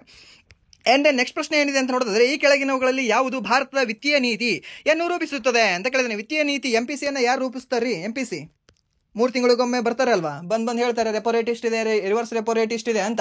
ಸೊ ಯಾರು ಹೇಳ್ತಾರೆ ಅಂತ ನೋಡಿದ್ರೆ ಈ ಒಂದು RBI ದವರೇ ಹೇಳ್ತಾರೆ. ಸರಿನಾ? RBIದ ಒಂದು ಈ MPC ನೀತಿ ಅಂತ ಕಂಡುಬರುತ್ತೆ. ಸರಿ, ನೆನ್ಪಿಟ್ಕೊಳ್ಳಿ, ಕೇಳಬಹುದು ನಿಮಗೆ, ಇದು ಕೂಡ ಇಂಪಾರ್ಟೆಂಟ್ ಆಗಿದೆ. ಅಂಡ್ ದೆನ್ ನೆಕ್ಸ್ಟ್ ಪ್ರಶ್ನೆ ಏನಿದೆ ಅಂತ ನೋಡಿದ್ರೆ ಯಾವ ಘಟನೆಯು ಬ್ರಿಟಿಷರ ಬಗ್ಗೆ ತೀವ್ರಗಾಮಿಗಳ ಭ್ರಮ ನಿರಸನವನ್ನು ತೀವ್ರಗೊಳಿಸಿತು ಅಂತ ಕೇಳಿದಾನೆ. ಇವಾಗ ಬ್ರಿಟಿಷರ ಬಗ್ಗೆ ಮೊದಲೇ ಇವರಿಗೆ ಆಗ್ತಿರ್ಲಿಲ್ಲ, ಯಾರಿಗೆ? ತೀವ್ರಗಾಮಿಗಳಿಗೆ. ಇನ್ನೋದು ಹೆಚ್ಚಾಗ್ತದೆ. ಹೇಗೆ ಅಂದ್ರೆ ಬೆಂಕಿಯಲ್ಲಿ ತುಪ್ಪ ಸುರಿದಂಗೆ. ಸೊ ಯಾವಾಗಾಯ್ತು ಅಂತ ಕೇಳಿದರೆ, ಯಾವಾಗ ಅಂದ್ರೆ 1905ರ ಬಂಗಾಳ ವಿಭಜನೆಯ ಸಮಯದಲ್ಲಿ ಇದು ಜಾಸ್ತಿ ಆಯಿತು. ಬೆಂಕಿ ಧಗನೆ ಉರಿಯಿತು. ಯಾವಾಗ? 1905ರ ಒಂದು ವಿಭಜನೆಯ ನಂತರ. ನೆನ್ಪಿಟ್ಕೊಳ್ಳಿ, ಕೇಳಬಹುದು ನಿಮಗೆ. ಈ ಒಂದು 1905ರ ಬಂಗಾಳ ವಿಭಜನೆ ಯಾವಾಗಾಯಿತು ಅಂತ ನಿಮಗೆ ಏನಾದರೂ ಕೇಳಿದ್ರೆ ಈ ಜುಲೈ ಜುಲೈ 9, 1905 ಅಲ್ಲಿ ಆಯಿತು. ಸರ್ ಇಲ್ಲ ಸರ್, ಅದನ್ನು ನಾನು ಅಕ್ಟೋಬರ್ 16, 1905 ಅಂತ ಓದಿದ್ದೀವಿ. ಹೌದು ಸರ್, ಇದು ಆಗಿರೋದು ಯಾವಾಗ ಅಂದರೆ 1905 ಜುಲೈ 9ರಂದು. ಬಟ್ ಅದು ಇಂಪ್ಲಿಮೆಂಟ್ ಮಾಡಿರೋದು ಯಾವಾಗ ಅಂತ ನೋಡಿದ್ರೆ ಅಕ್ಟೋಬರ್ 16, 1905ರಂದು ಅದನ್ನ ಇಂಪ್ಲಿಮೆಂಟ್ ಮಾಡಿದ್ದಾರೆ. ಸರಿನಾ, ಆಲ್ ಓವರ್ ಬೆಂಗಾಲ್ ಅದನ್ನ ಇಂಪ್ಲಿಮೆಂಟ್ ಮಾಡ್ತಾರೆ, ಮಾಡು ಹೋಗು ಅಂತ. ಸರಿನಾ, ಇದು ನೆನ್ಪಿಟ್ಕೊಳ್ಳಿ, ಕೇಳ್ಬೋದು ನಿಮಗೆ. ಇದನ್ನ ಮಾಡಿದವನು ಯಾರು ಅಂತ ನೋಡಿದ್ರೆ ಲಾರ್ಡ್ ಕರ್ಜನ್ ಅಂತ ಹೇಳ್ತೀವಿ. ಇದೇ ಲಾರ್ಡ್ ಕರ್ಜನನ್ನ ಈ ಗೋಪಾಲ್ ಕೃಷ್ಣ ಗೋಖಲೆ ಅವರು ಏನಂತ ಕರೀತಾರೆ ಅಂದ್ರೆ ಬ್ರಿಟಿಷರ ಔರಂಗಜೇಬ ಅಂತ ಕರೀತಾನೆ. ಮೀನ್ಸ್ ಅಂತ ಕ್ರೂರಿ ಇದ್ದ ಇವನು ಅಂತ ಕರೀತಾರೆ. ಯಾರು? ಈ ಗೋಪಾಲಕೃಷ್ಣ ಗೋಖಲೆ ಅವರು. ಯಾವ ಒಂದು INC ಅಧಿವೇಶನದಲ್ಲಿ ಅಂತ ನೋಡಿದ್ರೆ 1906ರ ಈ Banaras INC Indian national Congress ಅಧಿವೇಶನದಲ್ಲಿ. ಇದು UPSC ಅಲ್ಲಿ ಕೇಳಿರ್ತಕ್ಕಂಥ ಕ್ವಶನ್. ಹಾಗೆ ನಮ್ಮ ಸ್ಟೇಟ್ ಗೌರ್ಮೆಂಟ್ ಯಾವುದು FD ಅಲ್ಲಿ ಅಥವಾ SD ಅಲ್ಲಿ ಕೇಳಿರ್ತಕ್ಕಂಥ ಕ್ವಶನ್ ಇದು. ಸರಿನಾ, ಸೊ ಹಾಗೆ MPSC ಅಲ್ಲೂ ಕೂಡ ಕೇಳಿದ್ದಾನೆ. ಈ ಕ್ವಶನ್ ರಿಪೀಟೆಡ್ ಆಗಿರ್ತಕ್ಕಂಥ ಕ್ವಶನ್ ಇದು, ನೆನ್ಪಿಟ್ಕೊಳ್ಳಿ, ಕೇಳ್ಬೋದು ನಿಮಗೆ. ಹಾಗೆ ಇದನ್ನ ರದ್ದು ಯಾವಾಗ ಮಾಡಿದ್ರು? 1911ರಲ್ಲಿ ಇದನ್ನ ರದ್ದು ಮಾಡಿದ್ರು. ಯಾರು ರದ್ದು ಮಾಡಿದ್ರು ಅಂತ ನಿಮ್ಗೆ ಏನಾದರೂ ಕೇಳಿದ್ರೆ ಸರ್ ಇವಾಗ ಆಪ್ಷನ್ ಕೊಡ್ತೀನಿ. ಏನು ಕೊಡ್ತೀನಿ? Second George, third George, fifth George, fourth George and fifth George. ಸರಿನಾ, ಸೊ ಇವಾಗ ಯಾರು ಹೇಳಿ? ಸರ್ ಇಲ್ಲ ಸರ್, ಇವನ್ ಮಾಡಿದ್ದ ಲಾರ್ಡ್ ಹಾರ್ಡಿಂಜ್. ಹೌದಾ ಸರ್, ಲಾರ್ಡ್ ಹಾರ್ಡಿಂಜ್ ಮಾಡಿದ್ನಾ? ನಾನು ಲಾರ್ಡ್ ಹಾರ್ಡಿಂಜ್ ಆಪ್ಷನ್ ಕೊಟ್ಟರೆ ಆಪ್ಷನಲ್ಲಿ ಹೋಗಬೇಕು. ನಾನು ಆಪ್ಷನ್ಲೇ ಕೊಟ್ಟಿಲ್ಲ ಅಂದರೆ ನೀವು ಇರೋ ಆಪ್ಷನಲ್ಲಿ ಒಂದು ಟಿಕ್ ಹಾಕಬೇಕು. ಸೊ ಯಾರು ಅಂದರೆ ಈ 5ನೇ ಜಾರ್ಜ್ ಏನಿದಾನಲ್ವಾ, ಈ 5ನೇ ಜಾರ್ಜ್ ಏನು ಮಾಡ್ತಾನೆ? ಈ ಒಂದು ಬಂಗಾಳದ ವಿಭಜನೆಯನ್ನು ರದ್ದು ಮಾಡು ಅಂತ ಹೇಳ್ತಾನೆ. ಯಾರಿಗೆ? ಸೆಕೆಂಡ್ ಲಾರ್ಡ್ ಹಾರ್ಡಿಂಜ್ಗೆ. ನೆನ್ಪಿಟ್ಕೊಳ್ಳಿ, ಯಾರು ಅಂದರೆ 5ನೇ ಜಾರ್ಜ್ನ ಪತ್ನಿ ಯಾರು ಅಂದರೆ ಮೆರ್ರಿ. ಸರಿನಾ, ವಿಲ್ ಯು ಮೆರ್ರಿ ಮೀ? ಅಲ್ಲ, ಇದು ಮೆರ್ರಿ. ಸರಿನಾ, ಈ ಮೆರ್ರಿ ಅನ್ನೋಳು ಈ 5ನೇ ಜಾರ್ಜ್ನ ಪತ್ನಿ. ಯಾಕೆ ಅಂದರೆ ದೆಹಲಿ ದರ್ಬಾರ್ ನಡೀತದೆ 1911ರಲ್ಲಿ. 1911ರಲ್ಲಿ ನಡೆದಿರ್ತಕ್ಕಂತಹ ದೆಹಲಿ ದರ್ಬಾರ್ಗೆ ಯಾರ್ಯಾರು ಬಂದರು ಅಂತ ಕೇಳಿದ್ದಾರೆ. ಯಾರ್ಯಾರು ಬಂದರು ಅಂದರೆ ಒಂದು 5ನೇ ಜಾರ್ಜ್ ಬಂದಿದ್ದಾನೆ, ಹಾಗೆ ಆತನ ಪತ್ನಿ ಆಗಿರ್ತಕ್ಕಂತಹ ಮೆರ್ರಿ ಬಂದಿದ್ದಾಳೆ. ನೆನ್ಪಿಟ್ಕೊಳ್ಳಿ, ಮೆರ್ರಿ. ಸರಿನಾ, ಇಂಗ್ಲೀಷಲ್ಲಿ ಬರೆದ್ರೆ ಚೆನ್ನಾಗಿ ಅನಿಸ್ತದೆ ಅದು, ಮೆರ್ರಿ. ಸರಿನಾ, ಮೆರ್ರಿ ಬಂದಿದ್ದಾಳೆ, ನೆನ್ಪಿಟ್ಕೊಳ್ಳಿ. ಯಾಕಂದರೆ ಈ ಕ್ವಶನ್ ಕೂಡ ಯಾವುದೋ ಪ್ರಿಲಿಮ್ಸಲ್ಲಿ ಕೇಳಿದಾನೆ ಇದು. ಸರಿನಾ, ಯಾವ್ದು ND ಅಲ್ಲಿ ಕೇಳಿದಾನೆ, ಯಾವುದ್ರಲ್ಲಿ ಕೇಳಿದಾನೆ ಗೊತ್ತಿಲ್ಲ, ಬಟ್ ಇದು ಕ್ವಶನ್ ಕೇಳಿದ್ದಾನೆ. ಇದ್ರದ್ದು ಕೂಡ ಹಿಸ್ಟ್ರಿ ಕ್ಲಾಸ್ ಏನಾದರೂ ಮಾಡಿದ್ರೆ ಹೆವಿ ಬ್ಯೂಟಿಫುಲ್ ಇದೆ. ಸರಿನಾ, ಸೊ ನೀವು ಕತೆಗಳು ನೀವು ಇಲ್ಲಿವರೆಗೂ ಏನು ತಿಳ್ಕೊಂಡಿದ್ದೀರಲ್ವ, ಇನ್ನೂ ಜಾಸ್ತಿ ಬ್ಯೂಟಿಫುಲ್ ಆಗಿದೆ ಹಿಸ್ಟ್ರಿ. ನೀವು ಏನಾದರೂ ಕತೆ ರೂಪದಲ್ಲಿ ತಿಳ್ತಾ ಹೋಗಬೇಕು. ಇಲ್ಲ, ನಾನಿವಾಗ MCQದಲ್ಲಿ ನಾನು ಎಕ್ಸ್ಪ್ಲೇನ್ ಮಾಡ್ತೀನಿ ಅಂದರೆ ಚೆನ್ನಾಗಿ ಅನ್ಸಲ್ಲ ಅದು. ಬಟ್ ನೀವಾಗ ಥಿಯರಿ ನೀವು ಯಾವಾಗ ಓದ್ತೀರಲ್ವಾ, ಹಿಸ್ಟ್ರಿ ಆಗಲಿ ಮತ್ತು ಈ ಜಿಯೋಗ್ರಫಿ ಆಗಲಿ ಮತ್ತು ಈ ಎಕನಾಮಿಕ್ಸ್ ಆಗಲಿ ಚೆನ್ನಾಗಿ ಅನಿಸ್ತದೆ. ಇದನ್ನು ನೀವು MCQ ರೀತಿಯಲ್ಲಿ ಓದೋದಾದರೆ ತಪ್ಪಿದು, ನನ್ನ ಒಂದು ಒಪಿನಿಯನಲ್ಲಿ. ಸರಿನಾ, ಹಿಸ್ಟ್ರಿನ ನೀವು ಬೇರೆ ಒಂದು ಯಾರಾದರೂ ಕೂಡ ನಿಮಗೆ ಹೇಳೋರಿದ್ರೆ, ಇಲ್ಲಾಂದರೆ ನಿಮಗೆ ಬುಕ್ ಇದ್ದರೆ, ಸೊ ಅದನ್ನು ಹಿಸ್ಟ್ರಿನ ನೀವು ಕತೆ ರೂಪದಲ್ಲೇ ತಿಳ್ಕೊಳ್ಳಿ. ಕತೆ ರೂಪದಲ್ಲಿದ್ದರೆ ನಿಮಗೆ ಹೆಸರು ನೆನ್ಪುಳಿತವೆ. ಈ 5ನೇ ಜಾರ್ಜ್ ನೆನ್ಪುಳಿಬಾರ್ದಾಗಿತ್ತು. ಜಸ್ಟ್ ನೀವು MCQ ನೋಡ್ಕೊಂಡು ಹೋದರೆ ನಿಮಗೆ ನೆನ್ಪುಳಿಯೋದಿಲ್ಲ ಇದು. ಅದಾಂತರ ಅವ್ನು ಹೆಂಡತಿ ಮೆರಿ ಹೆಸರು ನೆನ್ಪುಳಿಯೋದಿಲ್ಲ. ಇಫ್ ಏನಾದರೂ ಮೆರಿ ಕ್ವಶನ್ ನೀವು ಓದಿದ್ರೆ ಅಂದರೆ ಮೆರಿ ನಿಮಗೆ ನಿಮಗೆ ನೆನ್ಪುಳಿತಾಳೆ. ಹಾಗೆ ಎಷ್ಟು ದೆಹಲಿ ದರ್ಬಾರ್ಗಳು ನಡೆದಿದ್ದಾವೆ ಅಂತ ನಿಮಗೆ ಏನಾದರೂ ಕೇಳಿದ್ರೆ, ಕೆಲವೊಬ್ರು ನನ್ನ ಕ್ಲಾಸ್ ಕೇಳಿದವರು ಹೇಳ್ಬೋದು, ಕೆಲವೊಂದು ನೀವು ಓದಿದವರು ಹೇಳ್ಬೋದು, ಹಾಗೆ ನೀವು ಕೆಲವೊಂದು ಕ್ವಶನ್ ಪೇಪರ್ ನೋಡಿದವರು ಕೂಡ ಹೇಳ್ಬೋದು. ಎಷ್ಟು ಅಂದರೆ 3 ದೆಹಲಿ ದರ್ಬಾರ್ಗಳು ನಡೀತವೆ. ಸರ್ ಅವಾಗೇ ಇದನ್ನು 3 ದೆಹಲಿ ದರ್ಬಾರ್ಗಳಿಲ್ಲ ಸರ್, ಒಂದೇ ದೆಹಲಿ ದರ್ಬಾರ್ ಓದಿದ್ದೀನಿ 1911 ಅಂತ ನೀವು ಅಂತೀರಾ. ಸರಿನಾ, 1911ರಲ್ಲಿ ಮಾತ್ರ ದೆಹಲಿ ದರ್ಬಾರ್ ನಡೆದಿಲ್ಲ ಅಲ್ಲ, 1903ರಲ್ಲೂ ಕೂಡ ಒಂದು ದೆಹಲಿ ದರ್ಬಾರ್ ನಡೆದಿದೆ, 1876ರಲ್ಲೂ ಕೂಡ ಒಂದು ದೆಹಲಿ ದರ್ಬಾರ್ ನಡೆದಿದೆ. ಸೊ ಈ ರೀತಿ ನೀವು ಕತೆಗಳ ಮುಖಾಂತರ ಓದೋದ್ರಿಂದ ಎಲ್ಲವೂ ಕೂಡ ನೆನ್ಪುಳಿತದೆ. ಸರಿನಾ, ಸ್ಪೆಷಲಿ ಏನು ಅಂದರೆ ಕತೆಗಳ ರೂಪದಲ್ಲೇ ನೀವು ನೆನ್ಪಿಟ್ಕೊಳ್ಳೋದನ್ನು ಸ್ವಲ್ಪ ಜಾಸ್ತಿ ಅಭ್ಯಾಸ ಮಾಡ್ಕೊಳ್ಳಿ. MCQ ನಿಮಗೆ ಓಕೆ, MCQ ಕತೆಗಳ ಮೂಲಕ ಇದ್ದದನ್ನೇ ನಿಮಗೆ MCQ ಕೇಳಬೇಕಲ್ವಾ, ಥಿಯರಿ ಇರೋದನ್ನೇ MCQ ಕೇಳಬೇಕಲ್ಲ. MCQ ಇಂದ ಯಾವತ್ತೂ ಕೂಡ ಥಿಯರಿ ಆಗಿಲ್ಲ, ಥಿಯರಿಯಿಂದನೇ MCQ ಬಂದಿದ್ದಾವೆ. ಇಷ್ಟು ಮಾತ್ರ ನಿಮಗೆ ಗೊತ್ತಿರಲಿ. ಆ್ಯಂಡ್ ದೆನ್ ನೆಕ್ಸ್ಟ್ ಪ್ರಶ್ನೆ ಏನಿದೆ ಅಂತ ನೋಡಿದ್ರೆ 2024ರ ಡಿಸೆಂಬರ್ನಲ್ಲಿ ಕರೂರ್ ವೈಶ್ಯ ಬ್ಯಾಂಕ್ ಯಾವ ನಗರಗಳಲ್ಲಿ 4 ಹೊಸ ಶಾಖೆಗಳನ್ನು ತೆರೆಯುವ ಮೂಲಕ ತಮಿಳುನಾಡಿನಲ್ಲಿ ತನ್ನ ಅಸ್ತಿತ್ವವನ್ನು ವಿಸ್ತರಿಸಿತು? ಯಾವುದು ಕರೂರ್ ವೈಶ್ಯ ಬ್ಯಾಂಕ್? ಎಲ್ಲೆಲ್ಲಿ ಅಂದರೆ ಒಂದು ಮದುರೈಯಲ್ಲಿ, ಹಾಗೆ ತಿರುಪ್ಪೂರು ಮತ್ತು ಕೃಷ್ಣಗಿರಿ ಮತ್ತು ಚೆನ್ನೈಯಲ್ಲಿ 4 ಹೊಸ ಶಾಖೆಗಳನ್ನು ತೆರೆದಿದೆ. ಯಾವುದು ಅಂದರೆ ಈ ಒಂದು ಕರೂರ್ ವೈಶ್ಯ ಬ್ಯಾಂಕ್ ಅನ್ನೋದು. ಕರೂರ್ ಅಂತ ಕೇಳಿದ್ರೆ ನಮ್ಮ ಕರ್ನಾಟಕ ಅಂತ ನೆನಪು ಬರ್ತದೆ. ಸರಿನಾ, ಕರೂರ್ ಅನ್ನೋದು ಎಲ್ಲಿದೆ ಅಂದರೆ ಈ ಒಂದು ತಮಿಳುನಾಡಲ್ಲಿ ಕಂಡುಬರ್ತಕ್ಕಂಥ ಒಂದು ಬ್ಯಾಂಕ್ ಆಗಿದೆ ಇದು. ಸರಿನಾ, ಅದು 4 ಒಂದು ಶಾಖೆಗಳನ್ನು ತೆರೆದಿದೆ. ಯಾವಾಗ? 2024 ಡಿಸೆಂಬರ್ನಲ್ಲಿ. ಆ್ಯಂಡ್ ದೆನ್ ನೆಕ್ಸ್ಟ್ ಪ್ರಶ್ನೆ ಏನಿದೆ ಅಂತ ನೋಡೋದಾದರೆ 2024ರ ಸಾಹಿತ್ಯ ಅಕಾಡೆಮಿ ಫೆಲೋಶಿಪ್ ಪ್ರಶಸ್ತಿ ವಿಜೇತ ಪ್ರಸಿದ್ಧ ಲೇಖಕ ರಸ್ಕಿನ್ ಬಾಂಡ್ ಅವರ ಈ ಕೆಳಗಿನವುಗಳಲ್ಲಿ ಯಾವ ಪುಸ್ತಕವನ್ನು ಬರೆದಿದ್ದಾರೆ ಅಂತ ಕೇಳಿದ್ದಾರೆ. ಯಾವುದು ಅಂತ ನೋಡೋದಾದ್ರೆ ದಿ ಬ್ಲೂ ಅಂಬ್ರೆಲಾ ಅನ್ನೋದು. ಸರಿನಾ, ದಿ ಬ್ಲೂ ಅಂಬ್ರೆಲಾ ಅನ್ನೋದು ಯಾರ್ದಾಗಿದೆ? ಈ ಒಂದು ರಸ್ಕಿನ್ ಬಾಂಡ್ ಅವರ ಪುಸ್ತಕವಾಗಿದೆ. ಸರಿನಾ, ಮೈ ಎಕ್ಸ್ಪೆರಿಮೆಂಟ್ ವಿತ್ ಟ್ರೂತ್ ಯಾರ್ದಾಗಿದೆ? ಮಹಾತ್ಮ ಗಾಂಧೀಜಿ ಅವರದು ಮೈ ಎಕ್ಸ್ಪೆರಿಮೆಂಟ್ ವಿತ್ ಟ್ರೂತ್ ಆಗಿದೆ. ಜಸ್ಟ್ ನಿಮಗೆ ಇವಾಗ ಮೈ ಟ್ರೂತ್ ಅನ್ನೋದು ಯಾರ್ದಾಗಿದೆ ಪುಸ್ತಕ? ಮೈ ಟ್ರೂತ್ ಅನ್ನೋದು ಯಾರ್ದಾಗಿದೆ ಪುಸ್ತಕ ಅಂತ ಕೇಳಿದ್ರೆ, ಸರ್ ಗಾಂಧಿನೇ ಹೊಡೀರಿ ಒಂದು ಟಿಕ್ ಅನ್ನು. ಅಲ್ಲ, ಒಂದು ಟಿಕ್ ಇದ್ರೆ ನಿಮ್ಗೆ ಜೈ ಅಂತ ಒಂದು ಮಾರ್ಕ್ಸ್. ಸೊ ಇಲ್ಲಿ ಯಾರು ಹೇಳಬೇಕು ಅಂದರೆ ಇಂದಿರಾ ಗಾಂಧಿ ಅವರು ಅಂತ ಹೇಳಬೇಕಾಗುತ್ತೆ. ಸರಿನಾ, ಮೈ ಟ್ರೂತ್ ಅನ್ನೋ ಪುಸ್ತಕ ಇಂದಿರಾ ಗಾಂಧಿ ಅವ್ರದ್ದು. But my experiment with truth ಅಂತ ನಿಮ್ಗೆ ಏನಾದರೂ ಕೇಳಿದ್ರೆ ಅವಾಗ ನೀವು ಹೇಳಬೇಕಾಗುತ್ತೆ ಈ ಒಂದು ಗಾಂಧಿ ಅಂತ ಹೇಳಬೇಕಾಗುತ್ತೆ. ನೋಡಿ, ನೀವು ನನ್ನ ಸತ್ತಾನ್ವೇಷಣೆ ಅಂತ ನೀವು ಓದಿರ್ತೀರಾ ಕನ್ನಡದಲ್ಲಿ. ಮಹಾತ್ಮ ಗಾಂಧೀಜಿಯ ಪುಸ್ತಕ ಯಾವುದು ಅಂತ ನಿಮ್ಗೆ ಏನಾದರೂ ಕೇಳಿದ್ರೆ ನನ್ನ ಸತ್ಯಾನ್ವೇಷಣ ಅಂತ ಓದಿರ್ತೀರಾ. ಬಟ್ ಇಲ್ಲಿ ಹೇಗಾಗಿದೆ ಟ್ರಾನ್ಸ್ಲೇಟು, ಮೈ ಎಕ್ಸ್ಪೆರಿಮೆಂಟ್ ವಿತ್ ಟ್ರೂತ್ ಅಂತಾನೆ ಟ್ರಾನ್ಸ್ಲೇಟ್ ಆಗಿದೆ ಅಲ್ವಾ. ಸೊ ಹಾಗೆ ಕೆಲವೊಂದು ಇಂಗ್ಲೀಷ್ ಪದಗಳನ್ನು ಇಂಗ್ಲೀಷಲ್ಲೇ ಓದ್ಕೊಳ್ಳೋಕ್ಕೆ, ನೆನಪಿಟ್ಕೊಳ್ಳೋಕ್ಕೆ ಟ್ರೈ ಮಾಡಿ. ಸೊ ಅದು ಕೂಡ ನಿಮಗೆ ಹೆಲ್ಪ್ಫುಲ್ ಆಗುತ್ತೆ. ಮತ್ತೆ ಅರುಂಧತಿ ರಾಯ್ ಅಂತ ಕಂಡು ಬರ್ತಾರಲ್ವಾ. ಸೊ ಅರುಂಧತಿ ರಾಯ್ ಅವರ ಪುಸ್ತಕ ಯಾವುದು? The god of small things. ಸರಿನಾ. ವಿಂಗ್ಸ್ ಆಫ್ ಫೈರ್ ಪುಸ್ತಕ ಯಾರ್ದು? APJ ಅಬ್ದುಲ್ ಕಲಾಂ ಅವ್ರದ್ದು. 3 ಎಲಿಮಿನೇಟ್ ಮಾಡಿದ್ರು ಕೂಡ ನಿಮ್ಗೆ ಗೊತ್ತಾಗುತ್ತೆ ಯಾರ್ದು. ದಿ ಬ್ಲೂ ಅಂಬ್ರೆಲಾ ಯಾರ್ದಿದೆ ಅಂದರೆ ರಸ್ಕಿನ್ ಬಾಂಡ್ ಅವ್ರದ್ದಾಗಿದೆ. ಸರಿನಾ. ಸೊ ರಸ್ಕ್ ತಿನ್ಬಹುದು ನಾವು ಅಂಬ್ರೆಲಾದ ಕೆಳಗಡೆ ಕುಂತ್ಕೊಂಡು. ಅಂಡ್ ದೆನ್ ನೆಕ್ಸ್ಟ್ ಪ್ರಶ್ನೆ ಏನಿದೆ ಅಂತ ನೋಡಿದ್ರೆ 6G ತಂತ್ರಜ್ಞಾನಗಳು ಮತ್ತು ಭಾರತದ ಮೇಲೆ ಅವುಗಳ ಸಾಮಾಜಿಕ ಪರಿಣಾಮಗಳ ಕುರಿತು ಜಂಟಿಯಾಗಿ ಸಂಶೋಧನೆ ನಡೆಸಲು ಯಾವ ಕಂಪನಿಯು ಭಾರತ ವಿಜ್ಞಾನ ಸಂಸ್ಥೆಯ ಜೊತೆಗೆ 2024 ಫೆಬ್ರವರಿಯಲ್ಲಿ ಒಪ್ಪಂದ ಮಾಡಿಕೊಂಡಿದೆ? ಸರಿನಾ. ಇಂಡಿಯನ್ ಇನ್ಸ್ಟಿಟ್ಯೂಟ್ ಆಫ್ ಸೈನ್ಸ್ ಎಲ್ಲಿ ಕಂಡು ಬರುತ್ತೆ? ಬೆಂಗಳೂರಲ್ಲಿ ಕಂಡು ಬರುತ್ತೆ. ಯಾವಾಗ ಸ್ಥಾಪನೆ ಆಯಿತು? ಇದು 1909ರಲ್ಲಿ ಸ್ಥಾಪನೆಯಾಗಿದೆ. ಯಾರು ಸ್ಥಾಪನೆ ಮಾಡಿದ್ರು? ನಮ್ಮ ನಾಲ್ವಡಿ ಕೃಷ್ಣರಾಜ ಒಡೆಯರ್ ಅವರು ಸ್ಥಾಪನೆ ಮಾಡಿದ್ದಾರೆ ಇದನ್ನ. ಸರಿನಾ. ಸೊ ಆ ಒಂದು IISc ಹಾಗೆ ಈ ಒಂದು ನೋಕಿಯಾ ಕಂಪ್ನಿಗಳು ಈ 6G ತಂತ್ರಜ್ಞಾನ ಮಾಡಬೇಕು ಅಂತ ಪ್ಲಾನ್ ಮಾಡಿದಾವೆ. ನೆನ್ಪಿಟ್ಕೊಳ್ಳಿ, ಯಾರು? ಒಂದು ನೋಕಿಯಾ ಕಂಪ್ನಿ ಹಾಗೆ ಒಂದು ಇಂಡಿಯನ್ ಇನ್ಸ್ಟಿಟ್ಯೂಟ್ ಆಫ್ ಸೈನ್ಸ್ ಎಲ್ಲಿ ಕಂಡು ಬರ್ತದೆ? ಈ ಒಂದು ಬೆಂಗಳೂರಲ್ಲಿ ಕಂಡು ಬರ್ತದೆ. ಹಾಗೆ ಈಗ ಇಂಡಿಯನ್ ಇನ್ಸ್ಟಿಟ್ಯೂಟ್ ಆಫ್ ಸೈನ್ಸ್ನ ಪ್ರಸ್ತುತ ಚೇರ್ಮನ್ ಯಾರಾಗಿದ್ದಾರೆ ಅಂತ ನಿಮಗೆ ಕೇಳ್ಬೋದು? ಗೋವಿಂದ ಪದ್ಮರಾಜನ್ ಅನ್ನೋರಾಗಿದ್ದಾರೆ. ಯಾಕೆಂದ್ರೆ ಈ ರೀತಿಯ ಪ್ರಶ್ನೆಗಳನ್ನ ಕೇಳ್ತಾನೆ. ಯಾಕಂದ್ರೆ ಇಡೀ ದೇಶದಲ್ಲಿ ಇರತಕ್ಕಂಥ ಒಂದೇ ಒಂದು ಇನ್ಸ್ಟಿಟ್ಯೂಟ್ ಅದು ಇಂಡಿಯನ್ ಇನ್ಸ್ಟಿಟ್ಯೂಟ್ ಆಫ್ ಸೈನ್ಸ್ ಅನ್ನೋದು. ಸರಿನಾ. ಗೊತ್ತಿರಲಿ, ಕೇಳ್ಬೋದು ನಿಮಗೆ. ಅಂಡ್ ದೆನ್ ನೆಕ್ಸ್ಟ್ ಪ್ರಶ್ನೆ ಯಾವುದು? 3 Idiots ಮೂವಿ ಇದು ಇಲ್ಲೇ ಅಲ್ವಾ ಶೂಟ್ ಆಗಿರೋದು? ಸೊ ಅದಕ್ಕಾದ್ರೂ ನೆನ್ಪಿಟ್ಕೊಳ್ಳಿದ್ದಾನೆ ಯಾವುದು? Indian institute of science. ಸರಿನಾ. 3 Idiots ಮೂವಿ ಎಲ್ಲಿ ಶೂಟ್ ಆಗಿದೆ ಅಂತ ನೋಡಿದ್ರೆ ಇದೇ ಒಂದು ಇಂಡಿಯನ್ ಇನ್ಸ್ಟಿಟ್ಯೂಟ್ ಆಫ್ ಸೈನ್ಸ್ ಅಲ್ಲಿ ಶೂಟಿಂಗ್ ಆಗಿದೆ. ಸರಿನಾ. ಅಂಡ್ ದೆನ್ ನೆಕ್ಸ್ಟ್ ಪ್ರಶ್ನೆ ಏನಿದೆ ಅಂತ ನೋಡಿದ್ರೆ ಸ್ವಾಮಿ ದಯಾನಂದ ಸರಸ್ವತಿ ಅವರು ಮರಣದ ನಂತರ ಅವರ ಅನುಯಾಯಿಗಳು ಈ ಕೆಳಗಿನ ಯಾವ ನಗರದಲ್ಲಿ ದಯಾನಂದ ಆಂಗ್ಲೋ ವೇದಿಕ್ ಶಾಲೆಗಳನ್ನು ಸ್ಥಾಪಿಸಿದರು? ಎಲ್ಲಿ ಸ್ಥಾಪನೆ ಮಾಡ್ತಾರೆ ಅಂತ ನೋಡಿದ್ರೆ ಲಾಹೋರ್ದಲ್ಲಿ ಸ್ಥಾಪನೆ ಮಾಡ್ತಾರೆ. ಯಾರು? ಅವರ ಅನುಯಾಯಿಗಳು, ದಯಾನಂದ ಸರಸ್ವತಿ ಅವರ ಅನುಯಾಯಿಗಳು ದಯಾನಂದ ಆಂಗ್ಲೋ ವೇದಿಕ್ ಶಾಲೆಗಳನ್ನು ಪ್ರಾರಂಭ ಮಾಡ್ತಾರೆ. ಎಲ್ಲಿ ಅಂದರೆ ಈಗಿನ ಪಾಕಿಸ್ತಾನದ ಲಾಹೋರ್ದಲ್ಲಿ ಪ್ರಾರಂಭ ಮಾಡ್ತಾರೆ. ಯಾವುದು? ದಯಾನಂದ ಆಂಗ್ಲೋ ವೇದಿಕ್ ಶಾಲೆಗಳನ್ನು. ಇವಾಗ ದಯಾನಂದ ಸರಸ್ವತಿ ಅಂದರೆ ಏನಿಲ್ಲ, ಒಂದು ಗುಜರಾತ್ ಮತ್ತು ಮಹಾರಾಷ್ಟ್ರ ಅಂತ ತೆಲಲ್ಲಿ ಬರುತ್ತೆ. ಸೊ ಅವಾಗ ಏನಂತ ಹಾಕಬೇಕಾಗುತ್ತೆ? ಇರೋದು ಒಂದೇ ಮಹಾರಾಷ್ಟ್ರ ಮತ್ತು ಗುಜರಾತಲ್ಲಿ ಆಪ್ಷನ್ ಇರೋದು ಬಾಂಬೆ ಒಂದೇ ಇದೆ. ಹಾಕಟಿಕ್ಕ ಅಲ್ಲ. ಎಲ್ಲಿ ಪ್ರಾರಂಭ ಮಾಡಿದ್ದಾರೆ ಅಂದರೆ ಲಾಹೋರಲ್ಲಿ ಪ್ರಾರಂಭ ಮಾಡಿದ್ದಾರೆ. ಯಾವುದನ್ನ? ಈ ಒಂದು ದಯಾನಂದ್ ಆಂಗ್ಲೋ ವೇದಿಕ್ ಶಾಲೆಗಳನ್ನ. ಸರಿನಾ. ನೆಕ್ಸ್ಟ್ ಪ್ರಶ್ನೆ ಏನಿದೆ ಅಂತ ನೋಡಿದ್ರೆ 2024 ಅಕ್ಟೋಬರ್ 9ರಂದು RBI ಸತತ 10ನೇ ಬಾರಿ ಎಷ್ಟು ಶೇಕಡಾ ರೆಪೋ ದರವನ್ನು ಕಾಯ್ದುಕೊಂಡಿದೆ ಅಂತ ಕೇಳಿದಾನೆ. ಎಷ್ಟು ಏನು ಕೇಳಿದಾನೆ ಇಲ್ಲಿ ಕರೆಕ್ಟ್ ಆಗಿ ನೋಡ್ಕೊಳ್ಳಿ. ಸರ್ ಇಲ್ಲ ಸರ್ ಅದನ್ನ ನೀವು ಇವಾಗ 5.5 ಅಂತ ಹೇಳಿದ್ರಿ ಸರ್ ಒಂದು ಸರಿ. ಹೌದು ಸರ್, ನಾನು ಹೇಳಿರೋದು ಇವತ್ತಿನ ಪ್ರಕಾರ ಮೊನ್ನೆಯ ಪ್ರಕಾರ ಈ ಮೇ 2025 ಮುಂಚಿನ ಏನು ಮಾಹಿತಿ ಇದೆ ಅಲ್ವಾ, ಅವಾಗ 6.25 ಇತ್ತು. ಸರಿನಾ. ಬಟ್ ಇವಾಗ ಎಷ್ಟಾಗಿದೆ ಅಂತ ನೋಡೋದಾದ್ರೆ 6 ಇತ್ತು ಅವಾಗ. ಬಟ್ ಇವಾಗ ಎಷ್ಟಿದೆ ಅಂತ ನೋಡಿದ್ರೆ 5.5 ಆಗಿದೆ. ಇದೇ ನೀವು ಫೆಬ್ರವರಿಯಲ್ಲಿ ನೋಡೋದಾದ್ರೆ ಅವಾಗ ಎಷ್ಟಿತ್ತು ಅಂತಂದರೆ 6.5 ಇತ್ತು. ಸರಿನಾ. 6.5 ಇತ್ತು. ಇವಾಗ ನಿಮಗೆ ಏನಾದರೂ 2024ರಲ್ಲಿ ಎಷ್ಟು ರೆಪೋ ರೇಟ್ ಇತ್ತು ಅಂತ ಕೇಳಿದ್ರೆ ಅವಾಗ 6.5 ಅಂತ ಹೇಳಬೇಕಾಗುತ್ತೆ. ಪ್ರಸ್ತುತ ಎಷ್ಟು ರೆಪೋ ರೇಟ್ ಇದೆ ಅಂತ ನಿಮಗೆ ಏನಾದರೂ ಕೇಳಿದ್ರೆ ಅವಾಗ 5.5 ಅಂತ ಹೇಳಬೇಕಾಗುತ್ತೆ. ಇಫ್ ಏನಾದರೂ ನಿಮಗೆ ಜನವರಿಯಲ್ಲಿ ಎಷ್ಟು ರೆಪೋ ರೇಟ್ ಇತ್ತು ಅಂತ ನಿಮಗೆ ಕೇಳ್ತಾನೆ ಅವಾಗ 6.5 ಅಂತಲೇ ಹೇಳಬೇಕಾಗುತ್ತೆ. ಫೆಬ್ರವರಿಯ ನಂತರ ಎಷ್ಟು ಈ ರೆಪೋ ರೇಟನ್ನು ಬದಲಾವಣೆ ಮಾಡಿದ್ರು ಅಂತ ನಿಮಗೆ ಕೇಳ್ತಾನೆ ಅವಾಗ ಹೇಳಬೇಕಾಗುತ್ತೆ 6.25 ಅಂತ. ಸರಿನಾ. ನಿಮಗೆ ಬೇರೆ ಬೇರೆ ರೀತಿಯ ಕ್ವಶನ್ ಕೇಳಿದಾಗ ಬೇರೆ ಬೇರೆ ರೀತಿಯ ಆನ್ಸರ್ ಹುಟ್ಟುತ್ತೆ, ನೆನ್ಪಿಟ್ಕೊಳ್ಳಿ. ಬಟ್ ಪ್ರಸ್ತುತ ಎಷ್ಟಿದೆ ಅಂದರೆ ರೆಪೋ ರೇಟು 5.5 ಇದೆ.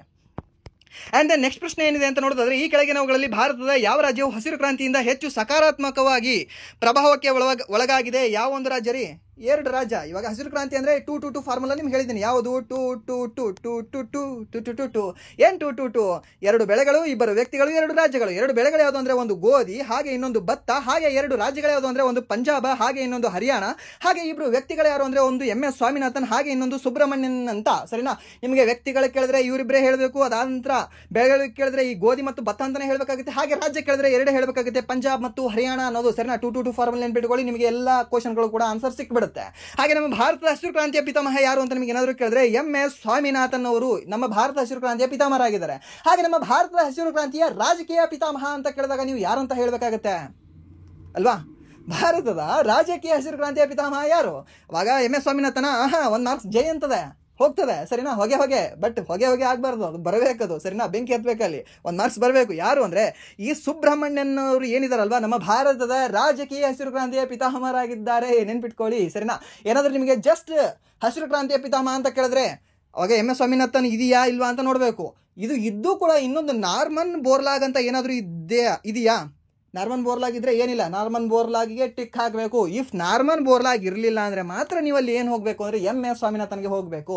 ಸರ್ ನೆನ್ಪಿಟ್ಕೊಳ್ಳಿ, ಕೇಳಬಹುದು. ಈ ರೀತಿಯ ಪ್ರಶ್ನೆಗಳು ಬಂದಿದ್ದಾವೆ ಆಲ್ರೆಡಿ ಕನ್ಫ್ಯೂಷನ್ ಮಾಡೋಕ್ಕೆ. ಸೊ ಏನು ಕೇಳ್ತಾನೆ ನಿಮಗೆ ಅಂದರೆ ಭಾರತ ಅಲ್ಲ, ಜಸ್ಟ್ ನಿಮಗೆ ಹಸಿರು ಕ್ರಾಂತಿಯ ಪಿತಾಮಹ ಹಸಿರು ಕ್ರಾಂತಿಯ ಪಿತಾಮಹ ಯಾರು ಅಂತ ಕೇಳ್ತಾನೆ. ಅವಾಗ ಆಪ್ಷನ್ ಕೊಡ್ತಾನೆ. 1ನೇ ಆಪ್ಷನ್ MS ಸ್ವಾಮಿನಾಥನ್, 2ನೇ ಆಪ್ಷನ್ ಕೊಡ್ತಾನೆ ಸುಬ್ರಹ್ಮಣ್ಯನ್ ಅಂತ ಕೊಡ್ತಾನೆ, 3ನೇ ಆಪ್ಷನ್ ಕೊಡ್ತಾನೆ ನಿಮಗೆ ಯಾರೋ ಒಬ್ರದು XYZ, ಲೈಕ್ ಇವಾಗ ನಮ್ಮ ಲಾಲ್ ಬಹದ್ದೂರ್ ಶಾಸ್ತ್ರಿ ಅವ್ರ ಹೆಸರು ಕೊಟ್ಟಿದ್ದಾನೆ ಅಂತ ಅನ್ಕೊಳ್ಳಿ, ಯಾಕಂದ್ರೆ ಅವ್ರ ಸಮಯದಲ್ಲಿ ಆಗಿತ್ತಲ್ವಾ ಹಸಿರು ಕ್ರಾಂತಿ. So that's why. ಇಲ್ಲ ಅಂದ್ರೆ ಬಾಬು ಜಗನ್ ಜೀವನ್ ರಾವ್ ಅವ್ರ ಹೆಸರು ಕೊಡ್ಬೋದು. ಇಲ್ಲ ಅಂದ್ರೆ ನೆಕ್ಸ್ಟ್ 4ನೇ ಒಂದು ಆಪ್ಷನ್ ಇಟ್ಟಿರ್ತಾನೆ. ಯಾವ್ದು ಆಪ್ಷನ್ ಇಟ್ಟಿರ್ತಾನೆ ಅಂದ್ರೆ ನಾರ್ಮನ್ ಬೋರ್ಲಾಗ್ ಅಂತ ಇಟ್ಟಿರ್ತಾನೆ. ಎಲ್ಲರೂ ಕೂಡ ಫುಲ್ ಖುಷಿಯಾಗಿ ಹಸಿರು ಕ್ರಾಂತಿಯ ಪಿತಾಮಹ MS ಸ್ವಾಮಿನಾಥನ್ ತಗೋ 1 ಮಾರ್ಕ್ಸ್ ಅಂತ ಅಂದ್ರೆ ತಗೋ 1 ಮಾರ್ಕ್ಸ್ ಅಲ್ಲ, ತಗೋ ಇನ್ನೊಂದು ಮಾರ್ಕ್ಸ್ ನೆಗೆಟಿವ್ ಅಂತ ಇದ್ರೆ ಕೊಡ್ತಾನೆ. ಸೊ ಅದಕ್ಕೆ ಸರಿಯಾದ ಉತ್ತರ ಯಾವ್ದಾಗುತ್ತೆ ಅಂದ್ರೆ ಆಪ್ಷನ್ ಡಿ ಆಗಿರ್ತಕ್ಕಂತಹ ನಾರ್ಮನ್ ಬೋರ್ಲಾಗ್ ಅದಕ್ಕೆ ಸರಿಯಾದ ಉತ್ತರ ಆಗಿರುತ್ತೆ. ನಿಮಗೇನಾದ್ರೂ ಭಾರತದ ಅಂತ ಮೆನ್ಷನ್ ಮಾಡಿದ್ರೆ ಮಾತ್ರ ಈ MS ಸ್ವಾಮಿನಾಥನ್ ಹಾಕಬೇಕು. ಭಾರತ ಅಂತ ಮೆನ್ಷನ್ ಮಾಡಿಲ್ವಾ, ಏನ್ ಬೇಕಾದಿರ್ಲಿ ಹಸಿರು ಕ್ರಾಂತಿಯ ಪಿತಾಮಹ ನಾರ್ಮನ್ ಬೋರ್ಲಾಗ್ ಮಾತ್ರ ಆಗಿರ್ತಾರೆ. ನೆನ್ಪಿಟ್ಟುಕೊಳ್ಳಿ, ಕೇಳಬಹುದು ಇದನ್ನ. ಹಾಗೆ ನಾರ್ಮನ್ ಬೋರ್ಲಾಗ್ ಅವರು ಯಾವ ಒಂದು ದೇಶದಲ್ಲಿ ಹಸಿರು ಕ್ರಾಂತಿಯನ್ನ ಮಾಡಿದ್ರು ಅಂತ ನೋಡಿದ್ರೆ ಈ ಒಂದು ಮೆಕ್ಸಿಕೋ ಮತ್ತು ಈ ಅಮೆರಿಕಾದ ದಕ್ಷಿಣ ಭಾಗದಲ್ಲಿ ಈ ಹಸಿರು ಕ್ರಾಂತಿಯನ್ನ ಮಾಡ್ತಾರೆ. ನೆನ್ಪಿಟ್ಕೊಳ್ಳಿ, ಕೇಳ್ಬೋದು ನಿಮಗೆ ಅಮೆರಿಕಾದ ಉತ್ತರ ಭಾಗವ ಅಥವಾ ದಕ್ಷಿಣ ಭಾಗವ ಅಂತ ಕೇಳಿದ್ರೆ ಅದರ ದಕ್ಷಿಣ ಭಾಗ ಅಂತಾನೆ ಹೇಳ್ಬೇಕಾಗುತ್ತೆ ನೀವು. ಹಾಗೆ ಮೆಕ್ಸಿಕೋದಲ್ಲಿ ಮಾಡಿಲ್ವಾ ಅಂತ ಕೇಳಿದ್ರೆ ಮಾಡಿದ್ರು ಅಂತ ಹೇಳ್ಬೇಕಾಗುತ್ತೆ. ಅಂಡ್ ನೆಕ್ಸ್ಟ್ ಪ್ರಶ್ನೆ ಏನಿದೆ ಅಂತ ನೋಡಿದ್ರೆ ನ್ಯಾಷನಲ್ ಹೌಸಿಂಗ್ ಬ್ಯಾಂಕ್ NHBನ ಹೊಸ ವ್ಯವಸ್ಥಾಪಕ ನಿರ್ದೇಶಕರಾಗಿ 2024 ಜುಲೈನಲ್ಲಿ ಯಾರನ್ನು ನೇಮಿಸಲಾಗಿದೆ? ಹೌಸಿಂಗ್ ಬ್ಯಾಂಕ್ ಯಾರ್ರೀ? ಸಂಜಯ್ ಶುಕ್ಲಾ ಅವರು. ನಿಮ್ಗೆ ಹೇಳಿದ್ದೆ ಅಲ್ವಾ, ಮೊನ್ನೆ ಹೇಳಿದ್ದೀನಿ ಅನ್ಸುತ್ತೆ. ಈ ಒಂದು ವರ್ಷ 2024 ಮತ್ತು 2025 ವರ್ಷ ಯಾರ ಪರ್ವವಾಗಿದೆ ಅಂತ ನೋಡಿದ್ರೆ ಒಂದು ಸಂಜೀವ್ ಅನ್ನೋ ಹೆಸರಿನವರು, ಇನ್ನೊಂದು ನಾರಾಯಣ್ ಅನ್ನೋ ಹೆಸರಿನವ್ರದ್ದು, ಹಾಗೆ ಇನ್ನೊಬ್ಬರ ಹೆಸರು ಯಾರು ಹೇಳಿದ್ದೆ ನಿಮಗೆ? ಶ್ರೀನಿವಾಸ್ ಅಂತ. ಸರಿನಾ? ಈ ಶ್ರೀನಿವಾಸು, ನಾರಾಯಣ ಮತ್ತೆ ಈ ಸಂಜೀವ್ ಅನ್ನೋ ಹೆಸರಿನವರದೇ ಪರ್ವವಾಗಿದೆ. ಮೀನ್ಸ್ ನೀವು ಎಲ್ಲೇ ನೋಡಿ, ನೀವು ಯಾವುದಾದ್ರೂ ಒಂದು ಹೊಸದಾಗಿ ಸ್ಥಾಪನೆ ಆಗಿದೆ ಅಥವಾ ಯಾವುದಾದ್ರೂ ಒಂದು ಆರ್ಗನೈಸೇಷನ್ಗೆ ಹೊಸದಾಗಿ ವ್ಯವಸ್ಥಾಪಕ ಮಂಡಳಿಯ ನಿರ್ದೇಶಕರು ಅಧ್ಯಕ್ಷರಾಗಿದ್ದಾರಾ, ಓಕೆ, ಅವ್ರ ಹೆಸರು ಏನಾಗಿರುತ್ತೆ, ಒಂದು ಸಂಜಯ್ ಅಂತ ಇರುತ್ತೆ, ಸಂಜೀವ್ ಅಂತ ಇರುತ್ತೆ, ಇಲ್ಲಾಂದ್ರೆ ಈ ಒಂದು ನಾರಾಯಣ್ ಅಂತ ಹೆಸರು ಸ್ಟಾರ್ಟ್ ಆಗುತ್ತೆ, ಇಲ್ಲಾಂದ್ರೆ ಶ್ರೀನಿವಾಸ್ ಅಂತ ಹೆಸರು ಸ್ಟಾರ್ಟ್ ಆಗುತ್ತೆ. ನಾನು ಎಲ್ಲರದ್ದು ಕೂಡ ಹೇಳ್ತಾ ಇಲ್ಲ, ಬಟ್ ನಿಮಗೆ ನೋಡೋದಾದ್ರೆ ಎಲ್ಲದೂ ಕೂಡ ಕಂಪೇರ್ ಮಾಡಿದ್ರೆ ಒಂದು 80% ಇವ್ರ ಹೆಸರಿನವ್ರದೇ ನಾನು ಹೇಳಿದ್ದೀನಿ. ಸರಿನಾ? ಇವ್ರ ಹೆಸರು ನೋಡಿದ್ರೆ ನಾನು ಕರೆಂಟ್ ಅಫೇರ್ಸ್ ನಾನು ಕರೆಂಟ್ ಅಫೇರ್ಸ್ ಎಕ್ಸ್ಪ್ಲೇನ್ ಮಾಡುವಾಗ ಇವ್ರ ಹೆಸರು ನಾನು ಸಾಕಷ್ಟು ಸರಿ ನೋಡಿದ್ದೀನಿ. ಸೊ ದಟ್ಸ್ ವೈ ಹೇಳ್ತಾ ಇದ್ದೀನಿ. ನಿಮ್ಗೆ ಏನಾದರೂ ಅಲ್ಲಿ ಗೊತ್ತಿರಲಿಲ್ವಾ ಆನ್ಸರು? ಸೊ ಏನಿಲ್ಲ, ಸಂಜೀವ್ ಅಂತ ಏನಾದರೂ ಇತ್ತಾ ಟಿಕ್ ಹಾಕಿ ಬಂದ್ಬಿಡ್ಬೇಕು, ನಾರಾಯಣ ಅಂತ ಏನಾದರೂ ಇತ್ತಾ ಓಕೆ ಟಿಕ್ ಹಾಕಿ ಬಂದ್ಬಿಡ್ಬೇಕು, ವಿ ನಾರಾಯಣ ಇತ್ತಾ KV ನಾರಾಯಣ ಇದೆಯಾ ಏನಾದರೂ ಇರಲಿ, ಸರಿನಾ? ಒಟ್ಟಿನಲ್ಲಿ ಟಿಕ್ ಹಾಕಿ ಬಂದ್ಬಿಡಿ. ನಿಮ್ಗೆ ಗೊತ್ತಿರಲಿಲ್ಲ ಅದು ಟಿಕ್ ಹಾಕೋಕೆ ನಿಮ್ಗೆ ಮನಸ್ಸು ಹೇಳ್ತಾ ಇದೆ ಅಂದ್ರೆ ಅಷ್ಟೇ. ಬಟ್ ನಿಮಗೆ ಬೇರೆದು ಕೂಡ ಇರಬಹುದು. ಅಥವಾ ನಿಮಗೆ 25ನೇ ಗವರ್ನರ್ ಯಾರು ಅಂತ ಕೇಳ್ಬೋದು. ಅವಾಗ ಸಂಜಯ್ ಶುಕ್ಲಾ ಆಗಲ್ಲ, ಯಾರಾಗ್ತಾರೆ ಅಂದ್ರೆ ಶಕ್ತಿಕಾಂತ್ ದಾಸ್ ಆಗ್ತಾರೆ. 26ನೇ ಗವರ್ನರ್ ಯಾರು ಅಂತ ಕೇಳಿದ್ರೆ ನಿಮ್ಗೆ ಮತ್ತೆ ಸಂಜಯ್ ಅನ್ನೋರು ಬರ್ತಾರೆ. ಯಾರು? ಸಂಜಯ್ ಮಲ್ಹೋತ್ರಾ ಅನ್ನೋರು. ನೆನ್ಪಿಟ್ಕೊಳ್ಳಿ, ಸರಿನಾ? ಅಂಡ್ ನೆಕ್ಸ್ಟ್ ಪ್ರಶ್ನೆ ಏನಿದೆ ಅಂತ ನೋಡಿದ್ರೆ ನ್ಯಾಯಾಂಗದಿಂದ ಕಾರ್ಯಾಂಗವನ್ನು ಬೇರ್ಪಡಿಸುವ ವಿಷಯವು ಈ ಕೆಳಗಿನ ಯಾವುದರಲ್ಲಿದೆ, ಯಾವ ಒಂದು ವಿಧಿಯಲ್ಲಿದೆ ಅಂತ ನೋಡಿದ್ರೆ 50ನೇ ವಿಧಿಯಲ್ಲಿ ಹೇಳಲಾಗಿದೆ. ಏನು? ನ್ಯಾಯಾಂಗದಿಂದ ಕಾರ್ಯಾಂಗವನ್ನ ಬೇರೆ ಮಾಡಿದೀನಿ, ಕಾರ್ಯಾಂಗನೇ ಬೇರೆ ನ್ಯಾಯಾಂಗನೇ ಬೇರೆ. ಸೊ ಅದಕ್ಕೆ ಕಾರ್ಯಾಂಗದವ್ರು ನೀವು ಏನಾದರೂ ತಪ್ಪು ಮಾಡಿದ್ರೆ ನಿಮಗೂ ಕೂಡ ಜೈಲಲ್ಲಿ ಒದ್ದು ಕಳಿಸೋ ತಾಕತ್ ನಮಗಿದೆ ಅಂತ ಹೇಳ್ತದೆ ಯಾವುದು? ನ್ಯಾಯಾಂಗವು. ಸರಿನಾ? ಯಾವ ಒಂದು ಅಧಿಕಾರದ ಮೇಲೆ ಹೇಳ್ತದೆ ಅಂದ್ರೆ ನಾವು ಇಬ್ಬರು ಬೇರೆ ಬೇರೆ ಇದೀವಿ, ಸೊ ಅದಕ್ಕೆ ನಿಮ್ಮನ್ನು ನಾವು ಜೈಲಿಗೆ ಕಳಿಸಬಹುದು ಅಂತ ಹೇಳ್ತದೆ. ಯಾವುದು? ಈ ಒಂದು 50ನೇ ವಿಧಿ. 50ನೇ ವಿಧಿ ಎದರಲ್ಲಿ ಬರ್ತದೆ? 36ರಿಂದ 51ನೇ ವಿಧಿಯವರೆಗೆ ಎಲ್ಲಾ ವಿಧಿಗಳು ಕೂಡ ರಾಜನೀತಿ ನಿರ್ದೇಶಕ ತತ್ವಗಳಲ್ಲೇ ಕಂಡುಬರ್ತವೆ. ಸೊ ಅದಕ್ಕೆ ಇದು ಕೂಡ ರಾಜನೀತಿ ನಿರ್ದೇಶಕ ತತ್ವಗಳಲ್ಲೇ ಕಂಡುಬರ್ತದೆ. ಸರಿನಾ? ಗೊತ್ತಿರಲಿ, ಕೇಳಬಹುದು ನಿಮಗೆ. ಹಾಗೆ ಅಂತಾರಾಷ್ಟ್ರೀಯ ಶಾಂತಿಯ ಬಗ್ಗೆ ಹೇಳ್ತಕ್ಕಂಥ ವಿಧಿ ಯಾವುದು ಅಂದ್ರೆ 51ನೇ ವಿಧಿ. ಸರಿನಾ? ಯಾವುದು? 51ನೇ ವಿಧಿ ಅಂತಾರಾಷ್ಟ್ರೀಯ ಶಾಂತಿಯ ಬಗ್ಗೆ ಹೇಳುತ್ತೆ. ಯಾವುದು? 51ನೇ ವಿಧಿ. ನೆನ್ಪಿಟ್ಕೊಳ್ಳಿ, ಕೇಳಬಹುದು ನಿಮಗೆ. ಹಾಗೆ ಪೀಠಿಕೆ ನಮ್ಮ ಭಾರತದ ಒಂದು ಸಂವಿಧಾನದ ಅವಿಭಾಜ್ಯ ಅಂಗವಾಗಿದೆ. ಹಾಗೆ ಮೂಲಭೂತ ಹಕ್ಕುಗಳು ಯಾವ ವಿಧಿಯಿಂದ ಯಾವ ವಿಧಿಯವರೆಗೂ ಬರ್ತವೆ ಅಂದ್ರೆ 12ರಿಂದ ಈ 36ನೇ ವಿಧಿಯವರೆಗೂ ಈ ಒಂದು ಮೂಲಭೂತ ಹಕ್ಕುಗಳು ಕಂಡುಬರ್ತವೆ. ಮೂಲಭೂತ ಕರ್ತವ್ಯಗಳು ಏನಿಲ್ಲ 51A ವಿಧಿಯಲ್ಲಿ ಕಂಡುಬರ್ತವೆ. ಹಾಗೆ ರಾಜನೀತಿ ನಿರ್ದೇಶಕ ತತ್ವಗಳು 36ರಿಂದ 51. ನೆನ್ಪಿಟ್ಕೊಳ್ಳಿ, ಕೇಳಬಹುದು ನಿಮಗೆ. ಅಂಡ್ ದೆನ್ ನೆಕ್ಸ್ಟ್ ಪ್ರಶ್ನೆ ಏನಿದೆ ಅಂತ ನೋಡಿದ್ರೆ ಈ ಕೆಳಗಿನವುಗಳಲ್ಲಿ ದಕ್ಕನ್ ಪ್ರಸ್ಥಭೂಮಿಯ ಮೂಲಕ ಹರಿದು ಬಂಗಾಳ ಕೊಲ್ಲಿಗೆ ಸೇರುವ ಅತ್ಯಂತ ಉದ್ದದ ನದಿ ಯಾವುದು? ಯಾವ್ದ್ರಿ? ಈ ಒಂದು ದಕ್ಕನ್ ಪ್ರಸ್ಥಭೂಮಿ ಅಂದ್ರೆ ಇದೆಯಲ್ಲ, ನಮ್ಮ ಭಾರತ ಒಂದು ದಕ್ಷಿಣ ಭಾಗ ಇದೆ ಅಲ್ವಾ? ಸೊ ಇಲ್ಲಿ ಮಹಾರಾಷ್ಟ್ರದಲ್ಲಿ ಒಂದು ನದಿ ಹುಟ್ಟಿ ಸುಮ್ಮನೆ ಏನಿಲ್ಲ ಈ ಕಡೆ ಹರಿಬೇಕಲ್ಲ, ಒಲ್ಲಂತದ ಆ ಕಡೆ ಜಾಗ ತುಸು ಆಗ್ತದೆ. ನಾವು ಸ್ವಲ್ಪ ಉದ್ದ ಹರಿಬೇಕಂತ ಹಿಂಗೆ ಹರ್ಕೋದ್ ಬರ್ತದೆ. ಸರಿನಾ? ಸೊ ಇದೊಂದು ನಮ್ಮ ಮಹಾರಾಷ್ಟ್ರ ರಾಜ್ಯದಲ್ಲಿ, ಹಾಗೆ ಸ್ವಲ್ಪ ಅದರ ಒಂದು ವ್ಯಾಪ್ತಿ ಪ್ರದೇಶ ನಮ್ಮ ಕರ್ನಾಟಕ ರಾಜ್ಯದಲ್ಲಿ, ಯಾಕಂದ್ರೆ ಮಾಂಜ್ರಾ ನದಿಯಿಂದ. ಅದಾದ ನಂತರ ಈ ಒಂದು ಆಂಧ್ರ ಪ್ರದೇಶ ರಾಜ್ಯ ಮತ್ತು ಈ ಒಂದು ತೆಲಂಗಾಣ ರಾಜ್ಯದ ಮೂಲಕ ಹರಿದು ಬಂಗಾಳ ಕೊಲ್ಲಿಯನ್ನು ಸೇರ್ತದೆ. ಯಾವ ನದಿ ಅಂತ ನೋಡಿದ್ರೆ ಗೋದಾವರಿ ನದಿ. ಎಲ್ಲಿ ಹುಟ್ಕೊಳ್ತದೆ? ತ್ರಯಂಬಕೇಶ್ವರಂ ಎಂಬ ಒಂದು ಸ್ಥಳದಲ್ಲಿ ಹುಟ್ಕೊಳ್ತದೆ. ನಾಸಿಕ್ನ ತ್ರಯಂಬಕೇಶ್ವರಂ ಎಂಬ ಒಂದು ಸ್ಥಳದಲ್ಲಿ. ತ್ರಯಂಬಕೇಶ್ವರಂ ಲಿಂಗ 12 ಜ್ಯೋತಿರ್ಲಿಂಗಗಳಲ್ಲಿ ಒಂದು ಲಿಂಗವಾಗಿರತಕ್ಕಂಥ ತ್ರಯಂಬಕೇಶ್ವರಂ ಲಿಂಗ. ಸೊ ಅಲ್ಲಿ ಹುಟ್ಕೊಳ್ತಕ್ಕಂತಹ ಒಂದು ನದಿ ಯಾವುದಂದ್ರೆ ಗೋದಾವರಿ ನದಿ. ಇದು ಎಲ್ಲಿ? ಬಂಗಾಳ ಕೊಲ್ಲಿಗೆ ಸೇರ್ಕೊಳ್ತದೆ.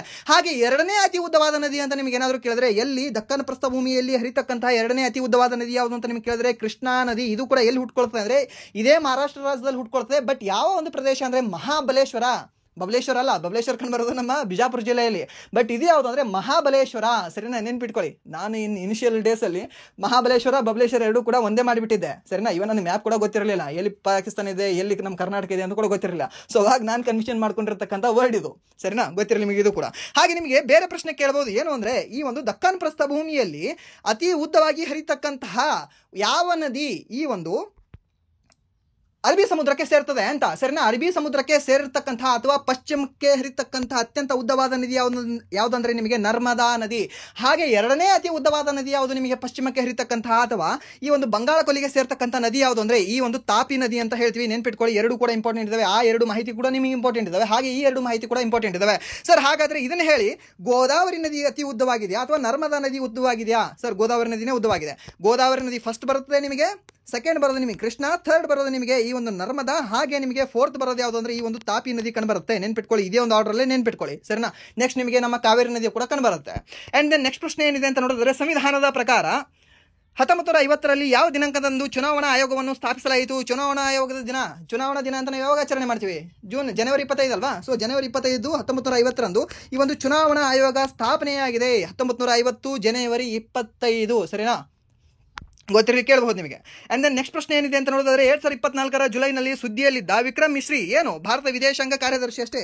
ಇದು ಎಷ್ಟು ಈಸಿ ಕ್ವಶನ್ ಇದು, ಎಷ್ಟು ಸರಿ ಕರೆಂಟ್ ಅಫೇರ್ಸ್ ಅಲ್ಲಿ ಓದಿರಲ್ಲ ನೀವು, ಸರಿನಾ. ಸೊ ಇದು ಯಾರು ಅಂದ್ರೆ ಭಾರತದ ವಿದೇಶಾಂಗ ಕಾರ್ಯದರ್ಶಿ, ಸರಿನಾ. ಹಾಗೆ ನಮ್ಮ ಭಾರತದ ಮುಖ್ಯ ಆರ್ಥಿಕ ಸಲಹೆಗಾರ ಯಾರು ಅಂದ್ರೆ ಮಹೇಂದ್ರ ಅಂತ ಕಂಡು ಬರ್ತಾರೆ, ಸರಿನಾ. ಅವ್ರದ್ದು ಕೂಡ ನಿಮಗೆ ನಿನ್ನೆ ಕರೆಂಟ್ ಅಫೇರ್ಸ್ ಅಲ್ಲಿ ಹೇಳುವಾಗ ಹೇಳಿದ್ದೀನಿ. ಅಂಡ್ ದೆನ್ ನಮ್ಮ ಭಾರತ ವಿದೇಶಾಂಗ ಸಚಿವ ಯಾರು ಅಂದ್ರೆ ಪ್ರಸ್ತುತ ಎಸ್ ಜೈಶಂಕರ್ ಅಂತ ಕಂಡು ಬರ್ತಾರೆ. ಹಾಗೆ ನಮ್ಮ ಭಾರತ ಅಟಾರ್ನಿ ಜನರಲ್ ಯಾರಿದ್ದಾರೆ ಪ್ರಸ್ತುತ? ಯಾರಿದ್ದಾರೆ? ಶಶಿಕುಮಾರ ಕ್ಷಮಿಸಿ, ಅವರು ಅಡ್ವೊಕೇಟ್ ಜನರಲ್ ಇದ್ದಾರೆ ನಮ್ಮ ಕರ್ನಾಟಕದ, ಶಶಿಕರಣ ಅಂತ, ಸರಿನಾ. ಬಟ್ ಇದನ್ನ ಯಾರಿದ್ದಾರೆ ಅಂತ ನೋಡ್ಕೊಳ್ಳಿ, ನಂಗೆ ನಿಜವಾಗ್ಲೂ ನೆನಪಿಲ್ಲ, ಇದನ್ನ ನೀವೇ ನೋಡ್ಕೊಳ್ಳಿ, ಸರಿನಾ. ತಪ್ಪು ಹೇಳಿದ್ರೆ ಮತ್ತೆ ತಪ್ಪಾಗುತ್ತೆ ಅದು. ಅಂಡ್ ದೆನ್ ನೆಕ್ಸ್ಟ್ ಪ್ರಶ್ನೆ ಏನಿದೆ ಅಂತ ನೋಡಿದ್ರೆ, ಶಿಕ್ಷಣ ಆರೋಗ್ಯ ಮತ್ತು ಬ್ಯಾಂಕಿಂಗ್ ಅಂತಹ ಸೇವೆಗಳು ಈ ಕೆಳಗಿನ ಯಾವ ವಲಯದಲ್ಲಿ ಬರುತ್ತವೆ? ಇವೆಲ್ಲವೂ ಕೂಡ ವಲಯ, ಯಾವ ವಲಯ ಅಂದ್ರೆ ತೃತೀಯ ವಲಯ, ಸರಿನಾ. ಈ ವಲಯಗಳ ಬಗ್ಗೆ ನಿಮ್ಗೆ ಏನಾದರೂ ಕನ್ಫ್ಯೂಷನ್ ಇತ್ತಾ? ಸಿಂಪಲ್ ಆಗಿ ಹೇಳ್ತೀನಿ, ನೆನ್ಪಿಟ್ಕೊಳ್ಳಿ. ಒಂದು ಪ್ರೈಮರಿ ವಲಯ, ಇನ್ನೊಂದು ದ್ವಿತೀಯ ವಲಯ, ಪ್ರಾಥಮಿಕ ವಲಯ, ಇನ್ನೊಂದು ದ್ವಿತೀಯ ವಲಯ, ಹಾಗೆ ಇನ್ನೊಂದು ತೃತೀಯ ವಲಯ ಅಂತ ಕಂಡುಬರ್ತದೆ. ಏನಿಲ್ಲ, ಅದು ಏನಾದರೂ ನಿಮಗೆ ಹೊಲದಲ್ಲಿ ಬೆಳೀತಿದ್ರ, ಹೊಲದಲ್ಲಿ ಕಚ್ಚಾ ವಸ್ತು ಆಗಿ ಅದನ್ನ ಬೆಳೀತಾ ಇದ್ರ, ಅದೆಲ್ಲವೂ ಕೂಡ ನಿಮಗೆ ಪ್ರಾಥಮಿಕ ವಲಯದಲ್ಲಿ ಬರ್ತದೆ. ಮೀನ್ಸ್ ಕೃಷಿ ಅನ್ನೋದು ಪ್ರಾಥಮಿಕ ವಲಯ, ಮೀನುಗಾರಿಕೆ ಅನ್ನೋದು ಪ್ರಾಥಮಿಕ ವಲಯ, ಅದಂತರ ಗಣಿಗಾರಿಕೆ ಮಾಡ್ತಿದ್ದೀರಾ ಅದು ಕೂಡ ಪ್ರಾಥಮಿಕ ವಲಯ. ಸರ್ ಗಣಿಗಾರಿಕೆ ಅನ್ನೋದು ಅಲ್ಲಿ ಮಷಿನ್ಗಳೆಲ್ಲವೂ ಕೂಡ ಬಳಸ್ತೀವಿ, ಹಾಗೆ ಇಲ್ಲಿ ಕೂಡ ಟ್ರ್ಯಾಕ್ಟರ್ ಬಳಸ್ತಿರಲ್ರಿ, ಸರಿನಾ.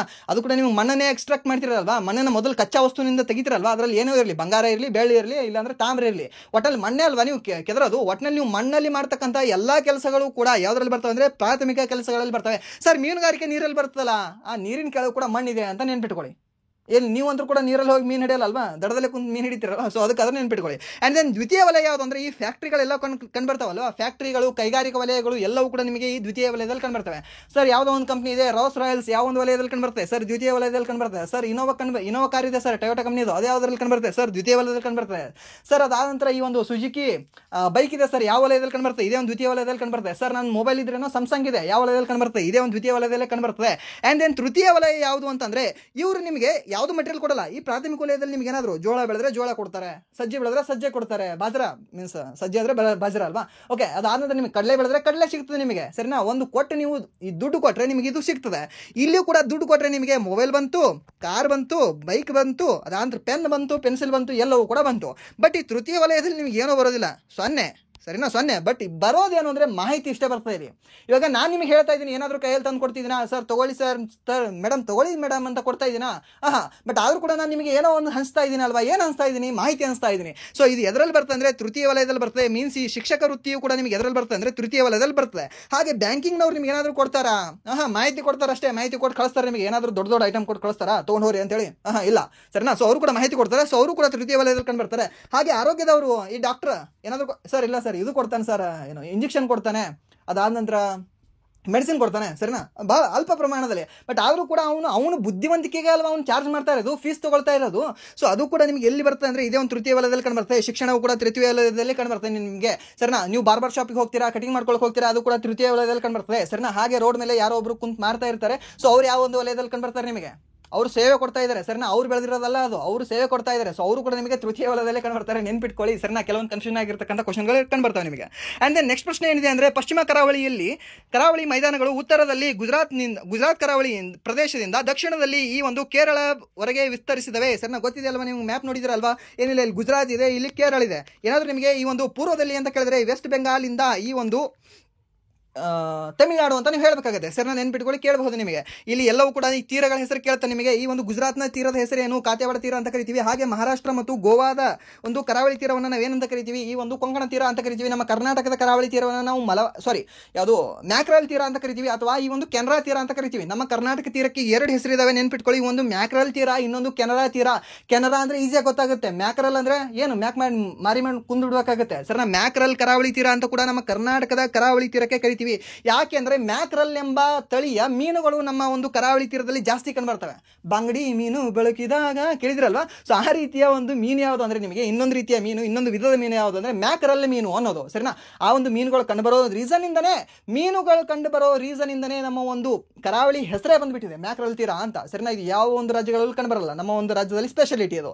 ಅಂಡ್ ದೆನ್ ಈ ಒಂದು ಕೇರಳದ ಕರಾವಳಿ ತೀರವನ್ನು ಮಲಬಾರ್ ತೀರ ಅಂತ ಕರೆದ್ರೆ, ಹಾಗೆ ಈ ಒಂದು ತಮಿಳುನಾಡು ಕರಾವಳಿ ತೀರವನ್ನು ನಾವು ಕೋರಮಂಡಲ ಕರಾವಳಿ ತೀರ ಅಂತ ಕರಿತೀವಿ. ನೆನ್ಪಿಟ್ಕೊಳ್ಳಿ ಕೇಳಬಹುದು ನಿಮಗೆ.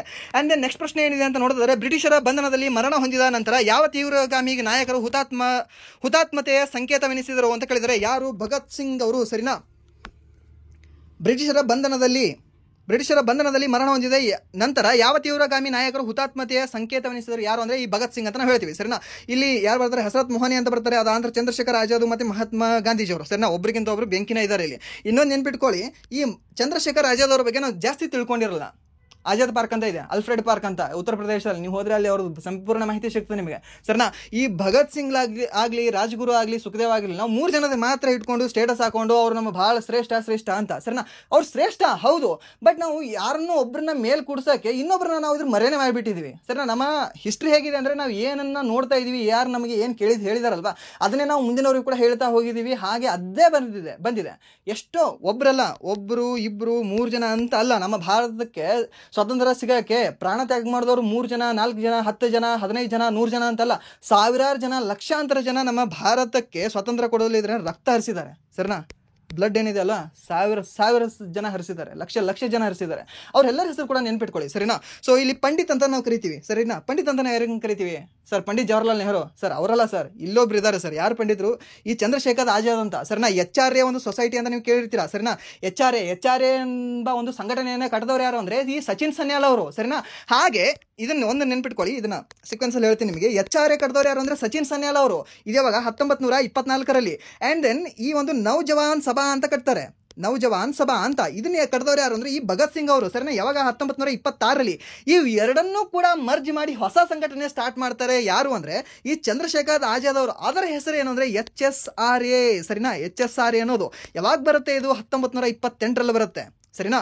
ಸೊ ಎಲ್ಲರಿಗೂ ಕೂಡ ತಾವು ಮುಂದೆ ಗನ್ ಹಿಡ್ಕೊಂಡು ನಿಂತು ಬ್ರಿಟಿಷರ್ನ ಎದುರು ಹಾಕೊಂಡವ್ರು ಯಾರು ಅಂದ್ರೆ ಈ ಒಂದು ಚಂದ್ರಶೇಖರ್ ಆಜಾದ್ ಅವರು ಸರಿನಾ. ಸೊ ಇವರು ಕೂಡ one of the best inspiration ಅಂತ ಹೇಳ್ಬೋದು. ಇವರು ತಮ್ಮ ಒಂದು ಬಂದೂಕಿನಿಂದ ತಾವೇ ಗೋಲಿ ಹಿಡ್ಕೊಂಡು ಸಾಯ್ತಾರೆ ಅಲ್ಫ್ರೆಡ್ ಪಾರ್ಕ್ ನಲ್ಲಿ. ಇವಾಗ ಕೂಡ ಉತ್ತರ ಪ್ರದೇಶದಲ್ಲಿ ಅವರ ಒಂದು ಸೈಕಲ್ ಹಾಗೆ ಅವರ ಒಂದು ಸಮಾಧಿಯು ಕೂಡ ಕಂಡು ಬರುತ್ತೆ ನಿಮಗೆ, ಅದೇ ಒಂದು ಅಲ್ಫ್ರೆಡ್ ಪಾರ್ಕ್ ನಲ್ಲಿ ಸರಿನಾ. ಅಲ್ಫ್ರೆಡ್ ಪಾರ್ಕ್ ಅಲ್ಲಿ ಅವರು ಹುತಾತ್ಮರಾಗಿದ್ದಾರೆ. ಯಾರು? ಈ ಚಂದ್ರಶೇಖರ್ ಆಜಾದ್ ಅವರು ಸರಿನಾ. ನನಗೆ ಭಗತ್ ಸಿಂಗ್ ಅವ್ರ ಮೇಲೆ ಮತ್ತೆ ರಾಜ್ಗುರು ಅವ್ರ ಮೇಲೆ ಅವ್ರು ನಿಮಗೆ ಜಾಸ್ತಿ ನೀವು ಹೊಗಳ್ತಿದ್ದೀರಾ ಅಂತ ನನಗಿಲ್ಲ ಸರಿನಾ. ಬಟ್ ಕೆಲವೊಬ್ಬರಿಗೆ ಇನ್ನೂ ಕೂಡ ಇದನ್ನ ನಾವು ರೆಕಗ್ನೈಸ್ ಮಾಡಬೇಕು ಸರಿನಾ. ಸೊ ಆ ರೀತಿಯ ವ್ಯಕ್ತಿಗಳಲ್ಲಿ ನಿಮಗೆ ಇವ್ರು ಕಂಡು ಬರ್ತಾರೆ. ಯಾರು? ಚಂದ್ರಶೇಖರ್ ಆಜಾದ್ ಅಂತ ಸರಿನಾ. ಸೊ ಇವರಿಗೆ ಈ ಭಗತ್ ಸಿಂಗ್ ಅವರು ಅತಿ ಹೆಚ್ಚಾಗಿದ್ರೆ ಯಾರಿಗೆ ನಂಬ್ತಿದ್ರು ಅಂದ್ರೆ ಈ ಚಂದ್ರಶೇಖರ್ ಆಜಾದ್ ಅವರಿಗೆ ಸರಿನಾ. ಯಾಕಂದ್ರೆ ಅದರ ಅಧ್ಯಕ್ಷರು ಯಾರು? HSRA ಅಧ್ಯಕ್ಷರು ಯಾರು ಅಂದ್ರೆ ಈ ಚಂದ್ರಶೇಖರ್ ಆಜಾದ್. ಅದರಲ್ಲಿ ಸದಸ್ಯರು ಯಾರು ಅಂದ್ರೆ ಈ ಭಗತ್ ಸಿಂಗ್, ರಾಜ್ಗುರು, ಸುಖದೇವ್ ಅವರು ಸರಿನಾ. ಗೊತ್ತಿರಲಿ ನಿಮಗೆ ಇದೆಲ್ಲವೂ ಕೂಡ ಮಾಹಿತಿ. ಹಾಗೆ ಕಾಕೋರಿ ರೈಲು ದುರಂತ ಆಗುತ್ತೆ. ಆ ಕಾಕೋರಿ ರೈಲು ದುರಂತದಲ್ಲಿ ಮುಂದೆ ಗನ್ ಹಿಡ್ಕೊಂಡು ನೀವು ಹಿಂದೆ ಅದನ್ನ ಕಳ್ಳತನ ಮಾಡ್ರಿ, ನಾನು ಮುಂದೆ ಗನ್ ಹಿಡ್ಕೊಂಡು ನಿಂದಿರ್ತೀನಿ, ಯಾರು ಬೇಕಾದ ಬರಲಿ ಅವ್ರಿಗೆ ನಾನು ಶೂಟ್ ಮಾಡ್ತೀನಿ ಅನ್ನೋ ಕೆಲಸವನ್ನ ತಗೊಂಡವ್ರು ಯಾರು ಅಂದ್ರೆ ಇದೇ ಚಂದ್ರಶೇಖರ್ ಆಜಾದ್ ಅವರು ಸರಿನಾ. ನಾವು ಕೆಲವೊಂದ್ ಕಡೆ ಓದ್ತೀವಿ, ಏನಂತ ಓದ್ತೀವಿ, ಒಂದಿದ್ರೆ ರಾಂಗ್ ಥೀಮ್ ಏನು ಓದ್ತೀವಿ ಅಂದ್ರೆ ಚಂದ್ರಶೇಖರ್ ಆಜಾದ್ ಅವ್ರ ಬಗ್ಗೆ ಯಾವ ಒಬ್ಬ ಸ್ವತಂತ್ರ ಸೇನಾನಿ ಈ ಕಾಕೋರಿ ರೈಲು ದುರಂತದಲ್ಲಿ ಓಡಿ ಹೋದನು ಅಂತ ಓದ್ತೀವಿ. ಹಾಗೆ ಓದ್ಲೇಬಾರ್ದ್ರಿ. ಆಕ್ಚುಲಿ ಓಡಿ ಹೋದನು ಅಂತ ಆಕ್ಚುಲಿ ಇವರು ಹೇಗಂದ್ರೆ ಇಲ್ಲಿ ಎಷ್ಟೋ ಒಂದು ಜನ, ಇಲ್ಲ ಒಂದು 1000 ಜನ ಇಲ್ಲಿ ಹಿಂದೆ ಇದ್ದಾರೆ, 1000 ಜನ ಒಂದು 10-20 ಜನ ಇದ್ದಾರೆ ಇಲ್ಲಿ ಸರಿನಾ. 20 ಜನ ಇಲ್ಲಿ ಕಳ್ಳತನ ಮಾಡಕ್ ಬಂದಿದ್ದಾರೆ ಇಲ್ಲಿ ಕಾಕೋರಿ ರೈಲು ದುರಂತದಲ್ಲಿ. ಆ ಕಾಕೋರಿ ಎಂಬ ಒಂದು ರೈಲನ್ನ ಕಳ್ಳತನ ಮಾಡಕ್ ಬಂದಿದ್ದಾರೆ ಸರಿನಾ. ಸೊ ಅವ್ರು ಮುಂದೆ ಕಳ್ಳತನ ಮಾಡುವಾಗ ಹಿಂದೆ ಯಾರೋ ಒಬ್ರು ಗನ್ ಹಿಡ್ಕೊಂಡು ನಿಂದಿರ್ಬೇಕಲ್ವಾ ಸೆಕ್ಯೂರಿಟಿಗೆ. ಸೊ ಹಾಗೆ ನಿಂತವ್ರು ಯಾರು ಅಂದ್ರೆ ಚಂದ್ರಶೇಖರ್ ಆಜಾದ್. ಸೊ ಅವಾಗ ಎಲ್ಲರಿಗೂ ಕೂಡ ಆ ಪೊಲೀಸರು ಬಂದಾಗ, ಬ್ರಿಟಿಷರ್ ಪೊಲೀಸರು ಬಂದಾಗ ಎಲ್ಲರಿಗೂ ಕೂಡ ನೀವು ಓಡಿ ಹೋರಿ ನಾನು ಮುಂದೆ ನಿಂದಿರ್ತೀನಿ ಅಂತ ನಿಂತಿರ್ತಾರೆ. ಬಟ್ ಇವ್ರ ಜೊತೆ ನಿಂತಿರ್ತಕ್ಕಂಥ ಇನ್ನೂ 2 ವ್ಯಕ್ತಿಗಳು ಯಾರು? ಈ ಬಿಸ್ಮಿಲ್ಲಾ ಪ್ರಸಾದ್ ಮತ್ತೆ ಅಶ್ಫಾಕುಲ್ಲಾ ಖಾನ್ ಏನಿದಾರಲ್ವಾ ಅವರು ಕೂಡ ಮುಂದೆ ನಿಂತ್ಕೊಳ್ತಾರೆ. ಸೊ ಅವ್ರು ಸಿಗಿಬೀಳ್ತಾರೆ. ಸೊ ಇವರು ಹಿಂದಿನವ್ರಿಗೆ ಎಲ್ಲರೂ ಕೂಡ ರಕ್ಷಣೆ ಮಾಡಬೇಕಾಗಿತ್ತು. ಸೊ ಅದಕ್ಕೆ ಅವರಿಗೆ ರಕ್ಷಣೆ ಮಾಡೋ ಸಲುವಾಗಿ ಅವ್ರ ಹಿಂದೆ ಇವರು ಕೂಡ ಹೋಗ್ತಾರೆ, ಅವರನ್ನ ಕಾಪಾಡ್ತಾ ಅವ್ರನ್ನ ಹಿಂದೆ ಹಿಂಭಾಗ ಬದಲಾಗಿ ಇವರು ಹೋಗ್ತಾರೆ. ನೆನ್ಪಿಟ್ಕೊಳ್ಳಿ, ಯಾರು ಚಂದ್ರಶೇಖರ್ ಆಜಾದ್ ಅವರು, ಸರಿನಾ? ಅವರು ಓಡಿ ಹೋದ್ರು ಅಂತ ಯಾವತ್ತೂ ಕೂಡ ಓದಲೇಬೇಡಿ ಯಾರು ಚಂದ್ರಶೇಖರ್ ಆಜಾದ್ ಅವ್ರ ಬಗ್ಗೆ. ಅಂಡ್ ದೆನ್ ನೆಕ್ಸ್ಟ್ ಪ್ರಶ್ನೆ ಏನಿದೆ ಅಂತ ನೋಡಿದ್ರೆ, ಹೈಡ್ರಾಲಿಕ್ ಬ್ರೇಕ್ಗಳು ಮತ್ತು ಹೈಡ್ರಾಲಿಕ್ ಲಿಫ್ಟ್ಗಳಂತಹ ಸಾಧನಗಳು ಈ ಕೆಳಗಿನ ಯಾವ ಭೌತಿಕ ನಿಯಮ ಮತ್ತು ತತ್ವದ ಆಧಾರದ ಮೇಲೆ ಕಾರ್ಯನಿರ್ವಹಿಸ್ತವೆ ಅಂತ ಕೇಳಿದಾನೆ. ಯಾವ್ದ್ರಿ? ಪಾಸ್ಕಲ್ ನಿಯಮ. ಹೈಡ್ರಾಲಿಕ್ ಬ್ರೇಕ್ಗಳು ನೀವು ನೋಡಿರ್ತೀರಾ, ಅಥವಾ ಹೈಡ್ರಾಲಿಕ್ ಟ್ರಾಲಿ ಎಲ್ಲಾದರೂ ನೀವು ಓಕೆ ಇಲ್ಲಿ ಕಾರ್ ಶಾಪಲ್ಲಿ ಕಾರ್ದೇನು ಶೋರೂಮ್ ಇರ್ತಾವಲ್ಲ, ಅಲ್ಲೆಲ್ಲ ನೀವು ನೋಡಿದ್ರೆ ಹೈಡ್ರಾಲಿಕ್ ಪ್ರೆಸ್ಗಳು, ಹೈಡ್ರಾಲಿಕ್ ಶಾಪ್ಗಳು ಇವೆಲ್ಲವೂ ಕೂಡ ನೋಡಿರ್ತೀರ ನೀವು, ಸರಿನಾ? ಸೊ ಇವೆಲ್ಲವೂ ಕೂಡ ಯಾವ ಒಂದು ನಿಯಮದ ಮೇಲೆ ಕಾರ್ಯನಿರ್ವಹಿಸ್ತವೆ ಅಂತ ನೋಡಿದ್ರೆ ಈ ಒಂದು ಪಾಸ್ಕಲ್ ನಿಯಮದ ಮೇಲೆ ಕಾರ್ಯವನ್ನು ನಿರ್ವಹಿಸ್ತವೆ, ಸರಿನಾ? ಒತ್ತಡದ ನಿಯಮ, ಪಾಸ್ಕಲ್ ನಿಯಮ ಅಂತ ಹೇಳ್ತೀವಿ. ಆ್ಯಂಡ್ ದೆನ್ ನೆಕ್ಸ್ಟ್ ಪ್ರಶ್ನೆ ಏನಿದೆ ಅಂತ ನೋಡಿದ್ರೆ, ಗುಪ್ತರ ಅವಧಿಯಲ್ಲಿ ಗಣಿತಶಾಸ್ತ್ರ ಪ್ರಮುಖ ಪದ್ಧತಿಯ ಅಭಿವೃದ್ಧಿಯನ್ನು ಕಂಡಿತು. ಯಾವ ಪ್ರಮುಖ ಪದ್ಧತಿಯು ಅಭಿವೃದ್ಧಿಯನ್ನು ಕಂಡಿತು ಅಂತ ಕೇಳಿದಾನೆ. ಯಾವುದು? ದಶಮಾಂಶ ಸಂಕೇತ ಪದ್ಧತಿ. ಈ ದಶಮಾಂಶ ಸಂಕೇತ ಪದ್ಧತಿ, ದಶಮಾಂಶ ಪದ್ಧತಿಯ ಅತಿ ಹೆಚ್ಚಾಗಿ ಬೆಳವಣಿಗೆ ಬಂದಿದ್ದೇ ಯಾವಾಗ ಅಂದ್ರೆ ಈ ಒಂದು ಗುಪ್ತರ ಅವಧಿಯಲ್ಲಿ. ಗುಪ್ತರ ಅವಧಿಯನ್ನು ನಾವು ಸುವರ್ಣ ಯುಗ ಅಂತ ಕರಿತೀವಿ, ನೆನ್ಪಿಟ್ಕೊಳ್ಳಿ. ಇವರು ಈ ಗುಪ್ತರ ಅವಧಿಯಲ್ಲಿ ಕಂಡುಬರ್ತಕ್ಕಂತಹ ಈ ಸಮುದ್ರಗುಪ್ತ ಅವರು 8 ರೀತಿಯ ಬಂಗಾರದ ನಾಣ್ಯಗಳನ್ನು ಹೊರಡಿಸಿದ್ರು. ಅದು ಕೂಡ ಇಂಪಾರ್ಟೆಂಟ್ ಇದೆ, ನೆನ್ಪಿಟ್ಕೊಳ್ಳಿ. ಯಾವ ಒಬ್ಬ ರಾಜ 8 ರೀತಿಯ ಬಂಗಾರದ ನಾಣ್ಯಗಳನ್ನು ಹೊರಡಿಸಿದ್ದ? ಯಾವ ಒಬ್ಬ ರಾಜ ಅತಿ ಹೆಚ್ಚು ವೀಣೆಯನ್ನು ನುಡಿಸೋದ್ರಲ್ಲಿ ಆಸಕ್ತನಾಗಿದ್ದ? ಯಾವ ಒಬ್ಬ ರಾಜ ಅಶ್ವಮೇಧ ಯಾಗಗಳನ್ನು ಸುಮ್ಮನೆ ಸರಾಗವಾಗಿ ಮಾಡ್ಕೊಂಡು ಬರ್ತಿದ್ದ? ಯಾವ ಒಬ್ಬ ರಾಜ ಉತ್ತರ ಭಾರತವನ್ನು ಕೂಡ ಗೆದ್ದ, ಹಾಗೆ ದಕ್ಷಿಣ ಭಾರತವನ್ನು ಗೆದ್ದ, ಧರ್ಮ ವಿಜಯವನ್ನ ಮಾಡಿದ ಅಂತ ಕೇಳ್ಬೋದು ನಿಮಗೆ. ಎಲ್ಲಕ್ಕೂ ಕೂಡ ನಿಮಗೆ ಆನ್ಸರ್ ಒಬ್ರು ಯಾರು ಅಂದ್ರೆ ಸಮುದ್ರಗುಪ್ತ, ಬೆಂಕಿ ಸಮುದ್ರಗುಪ್ತ, ಸರಿನಾ? ನೆನ್ಪಿಟ್ಕೊಳ್ಳಿ. ಅಂಡ್ ದೆನ್ ನೆಕ್ಸ್ಟ್ ಪ್ರಶ್ನೆ ಏನಿದೆ ಅಂತ ನೋಡಿದ್ರೆ, ಈ ಕೆಳಗಿನವುಗಳಲ್ಲಿ ಯಾವುದು ಸಾಂವಿಧಾನಿಕ ಸಂಸ್ಥೆಯಾಗಿದೆ? ಸಾಂವಿಧಾನಿಕ ಸಂಸ್ಥೆ ಅಂದ್ರೆ ಏನಿಲ್ಲ, ಈ 1 ರಿಂದ 395 ವಿಧಿಗಳಲ್ಲಿ ಯಾವುದಾದ್ರೂ ಒಂದು ವಿಧಿಯಲ್ಲಿ ಹೇಳಲ್ಪಟ್ಟಿರ್ಬೇಕದು. ಸೊ ಅದನ್ನು ನಾವೇನಂತ ಹೇಳ್ತೀವಿ? ಸಾಂವಿಧಾನಿಕ ಸಂಸ್ಥೆ ಅಂತ ಹೇಳ್ತೀವಿ. ಏನಾದರೂ ಇರಲಿಲ್ವಾ, ಅದು ಅಸಂವಿಧಾನಿಕ ಸಂಸ್ಥೆ ಅಂತ ಆಗ್ತದೆ, ಸರಿನಾ? ಈ ರಾಜ್ಯ ಮಾನವ ಹಕ್ಕುಗಳ ಆಯೋಗ ಏನಾಗಿದೆ? ಇದು ಸಂವಿಧಾನದಲ್ಲಿ ಯಾವುದಾದ್ರೂ ವಿಧಿಯಲ್ಲಿ ಹೇಳಿದ್ಯಾ? ಇಲ್ಲ. 1992ರಲ್ಲಿ ಇದು ಬರ್ತದೆ. ಯಾವುದು? ರಾಜ್ಯ ಮಾನವ ಹಕ್ಕುಗಳ ಆಯೋಗ. ಸೊ ಇದು ಇಲ್ಲ ಇದು. ಆ್ಯಂಡ್ ದೆನ್ ಈ ನೀತಿ ಆಯೋಗ 2015ರಲ್ಲಿ ಬಂದಿದ್ರೆ, ಇದು ಯಾವಾಗ ಸಂವಿಧಾನಿಕ ಆಯಿತು? ಸೊ ಇದು ಕೂಡ ಇಲ್ಲ. ರಾಷ್ಟ್ರೀಯ ಮಾನವ ಹಕ್ಕುಗಳ ಆಯೋಗ ಇದು ಕೂಡ 1992 ಮತ್ತು 93 ಅವಧಿಯಲ್ಲಿ ಬರುತ್ತೆ. ಬಟ್ ಭಾರತ ಚುನಾವಣಾ ಆಯೋಗ ಏನಿದೆಯಲ್ಲ, ಇದು ಒಂದು ವಿಧಿಯಲ್ಲಿ ಹೇಳಲ್ಪಟ್ಟಿದೆ. ಯಾವ ಒಂದು ವಿಧಿ ಅಂದರೆ 324ನೇ ವಿಧಿ. ಸೊ ಅವಾಗ ಏನಾಗುತ್ತೆ, ಈ ಭಾರತ ಚುನಾವಣಾ ಆಯೋಗ ಅನ್ನೋದು ಸಾಂವಿಧಾನಿಕ ಸಂಸ್ಥೆ ಆಗುತ್ತೆ, ನೆನ್ಪಿಟ್ಕೊಳ್ಳಿ. ಸಾಂವಿಧಾನಿಕ ಸಂಸ್ಥೆ ಅಂದರೆ ಅದು ಯಾವುದಾದ್ರೂ ಒಂದು ವಿಧಿಯಲ್ಲಿ ಹೇಳಲ್ಪಟ್ಟಿರಬೇಕು, ಸರಿನಾ? ಗೊತ್ತಿರಲಿ, ಕೇಳಬಹುದು ನಿಮಗೆ. ಆ್ಯಂಡ್ ದೆನ್ ಈ CAG ಅನ್ನೋದು ಸಾಂವಿಧಾನಿಕ ಹುದ್ದೆಯೋ ಅಥವಾ ಅಲ್ವೋ? ಸರ್ ಸಾಂವಿಧಾನಿಕ ಹುದ್ದೆ. ಯಾಕೆ? CAG ಬಗ್ಗೆ ಹೇಳಿದ್ದಾರೆ 148ನೇ ವಿಧಿಯಲ್ಲಿ. ಸರ್ ಹಾಗಾದ್ರೆ ಅಟಾರ್ನಿ ಜನರಲ್ ಅನ್ನೋದು ಸಾಂವಿಧಾನಿಕ ಹುದ್ದೆಯೋ ಅಥವಾ ಅಲ್ವೋ? ಹೌದ್ರಿ, ಇದೆ. ಯಾಕಂದ್ರೆ 76ನೇ ವಿಧಿಯಲ್ಲಿ ಹೇಳಲ್ಪಟ್ಟಿದೆ. ಸರ್ ಅಡ್ವೊಕೇಟ್ ಜನರಲ್, ಹೌದು ಹೇಳಲ್ಪಟ್ಟಿದೆ 165ನೇ ವಿಧಿಯಲ್ಲಿ, ಸರಿನಾ? ಬಟ್ ನಮ್ಮ ಭಾರತದ ಈ ಉಪಪ್ರಧಾನಿ ಹುದ್ದೆ ಬಗ್ಗೆ ಏನಿದೆ ಅಲ್ವಾ, ಉಪಪ್ರಧಾನಿ ಹುದ್ದೆ ಸಾಂವಿಧಾನಿಕ ಹುದ್ದೆ ಅಲ್ವೇ ಅಲ್ಲ. ಯಾಕಂದ್ರೆ ಅದೊಂದು ಅಸಾಂವಿಧಾನಿಕ ಹುದ್ದೆ ಆಗಿದೆ. ಯಾಕಂದ್ರೆ ಉಪಪ್ರಧಾನಿ ಬಗ್ಗೆ ಯಾವುದೇ ಒಂದು ವಿಧಿಯಲ್ಲಿ ಹೇಳಲ್ಪಟ್ಟಿಲ್ಲ. ಟೋಟಲಿ ನಮ್ಮ ಭಾರತದಲ್ಲಿ 7 ಉಪಪ್ರಧಾನಿಗಳನ್ನು ನೋಡ್ತೀವಿ. ಮೊದಲನೇ ಉಪಪ್ರಧಾನಿ ಈ ವಲ್ಲಭಾಯ್ ಪಟೇಲ್ ಅವರು. ಹಾಗೆ 7ನೇ ಉಪಪ್ರಧಾನಿ ಯಾರು ಅಂತ ನೋಡಿದರೆ ಈ LK ಅಡ್ವಾಣಿ ಅವರು. 2024ರಲ್ಲಿ ಅವರಿಗೆ ಭಾರತ ರತ್ನ ಪ್ರಶಸ್ತಿ ದೊರೆಯಿತಲ್ವಾ, ಸೊ ಅದೇ ವ್ಯಕ್ತಿ, ಸರಿನಾ? ಅವರು 7ನೇ ಹಾಗೆ ಕೊನೆಯ ನಮ್ಮ ಭಾರತದ ಉಪಪ್ರಧಾನಿಯಾಗಿದ್ದಾರೆ, ನೆನ್ಪಿಟ್ಕೊಳ್ಳಿ, ಕೇಳ್ಬೋದು ನಿಮಗೆ. ಆ್ಯಂಡ್ ದೆನ್ ನೆಕ್ಸ್ಟ್ ಪ್ರಶ್ನೆ ಏನಿದೆ ಅಂತ ನೋಡಿದ್ರೆ, ಮರೆಮಾಚಿದ ನಿರುದ್ಯೋಗ, ಡಿಸ್ಕಸ್ಡ್ ಅನ್ಎಂಪ್ಲಾಯ್ಮೆಂಟ್ ಅಂದರೆ ಏನು ಅಂತ ಕೇಳಿದ್ದಾನೆ. ಡಿಸ್ಕಸ್ಡ್ ಅನ್ಎಂಪ್ಲಾಯ್ಮೆಂಟ್ ಏನು ಅಂದರೆ, ಒಂದು ಕೆಲಸಕ್ಕೆ ಅಗತ್ಯಕ್ಕಿಂತ ಹೆಚ್ಚಿನ ಜನರನ್ನು ನೇಮಿಸುವುದು. ಈಗ ಯಾವುದೋ ಒಂದು ಕೆಲಸ ನಾವು ಒಬ್ಬ ಮಾಡಬಹುದಾಗಿತ್ತೆ, ಇಲ್ಲ ಅಂದರೆ ಒಂದು 10 ಜನ ಮಾಡಬಹುದಾಗಿತ್ತೆ. ಒಬ್ಬ ಮಾಡೋ ಕೆಲಸಕ್ಕೆ 4 ಜನ ನಿಯೋಜಿಸುವುದು, 10 ಜನ ಮಾಡೋ ಕೆಲಸಕ್ಕೆ 100 ಜನ ನಿಯೋಜಿಸುವುದು, ಅದನ್ನು ನಾವು ಏನಂತ ಕರಿತೀವಿ? ಇದೊಂದು ಮರೆಮಾಚಿದ ನಿರುದ್ಯೋಗ ಅಥವಾ ಡಿಸ್ಕಸ್ಡ್ ಅನ್ಎಂಪ್ಲಾಯ್ಮೆಂಟ್ ಅಂತ ಕರಿತೀವಿ, ನೆನ್ಪಿಟ್ಕೊಳ್ಳಿ. ಈ ಡಿಸ್ಕಸ್ಡ್ ಅನ್ಎಂಪ್ಲಾಯ್ಮೆಂಟ್ ಜಾಸ್ತಿ ಎಲ್ಲಿ ಕಂಡುಬರುತ್ತೆ ಅಂದರೆ ಕೃಷಿ ವಿಭಾಗದಲ್ಲಿ ಕಂಡುಬರುತ್ತೆ ಅಂತ ಹೇಳ್ತೀವಿ, ಸರಿನಾ? ಕೃಷಿ ವಿಭಾಗದಲ್ಲಿ.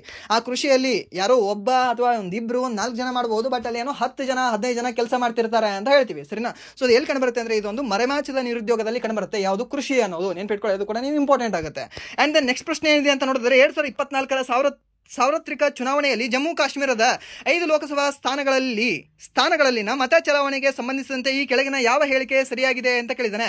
ಕಳೆದ 35 ವರ್ಷಗಳಲ್ಲಿ ದಾಖಲಾದ ಅತ್ಯಧಿಕ ಮತದಾನವಾಗಿದೆ, ಸರಿನಾ? ಏನಾದರೂ ಎಲೆಕ್ಷನ್ ಆಯ್ತಾ? ಜಾಸ್ತಿ ಇಂಪಾರ್ಟೆಂಟ್ ಇರುತ್ತೆ, ನೆನ್ಪಿಟ್ಕೊಳ್ಳಿ, ಸರಿನಾ?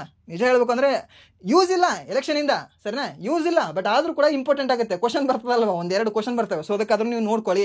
ಸೊ ಯಾವ ಪಕ್ಷ ಗೆದ್ದಿತು, ಯಾವ ಪಕ್ಷ ಎಲ್ಲಿಂದ ಬಿದ್ದಿತು, ಅದಾನಂತರ ಯಾರು ಪ್ರಧಾನಮಂತ್ರಿ ಆದರು, ಯಾರು ಚೀಫ್ ಮಿನಿಸ್ಟರ್ ಆದರು, ಹಾಗೆ ಯಾರು ಯಾವ ಪಕ್ಷದಿಂದ ಆಯ್ಕೆ ಆದರು ಅಂತ ನಿಮಗೆ ಕೇಳ್ತಾನೆ. ಸೊ ಅದಕ್ಕಾದ್ರೂ ನೋಡ್ಕೊಳ್ಳಿ. ನಮ್ಮ ರಾಜ್ಯದ ಮಾತ್ರ ಅಲ್ಲ, ಎಲ್ಲ ಆಲ್ ಓವರ್ ನಮ್ಮ ಇಂಡಿಯಾ ಎಲ್ಲ ರಾಜ್ಯಗಳದು. ಇವಾಗ ನೆಕ್ಸ್ಟ್ ಬಿಹಾರದ ಒಂದು ಎಲೆಕ್ಷನ್ ಆಗೋದಿದೆ, ಸೊ ಅದಕ್ಕೂ ಕೂಡ ಅದನ್ನು ನೀವು ನೋಡ್ಕೊಳ್ಬೇಕಾಗುತ್ತೆ. ನೆಕ್ಸ್ಟ್ ಎಕ್ಸಾಮ್ ಬರೆಯೋರು, SSC GD ಎಕ್ಸಾಮ್ ಬರೆಯೋರು. ಆ್ಯಂಡ್ ದೆನ್ ನೆಕ್ಸ್ಟ್ ಪ್ರಶ್ನೆ ಏನಿದೆ ಅಂತ ನೋಡಿದ್ರೆ, ಭಾರತದ ಈ ಕೆಳಗಿನ ಯಾವ ರಾಷ್ಟ್ರೀಯ ಜಲಮಾರ್ಗದ ಮೂಲಕ ಬ್ರಹ್ಮಪುತ್ರ ನದಿಯನ್ನು ದಿಬ್ರುಗಢ್ವರೆಗೆ ಹಡಗುಗಳಿಂದ ಸಂಚರಿಸಬಹುದು?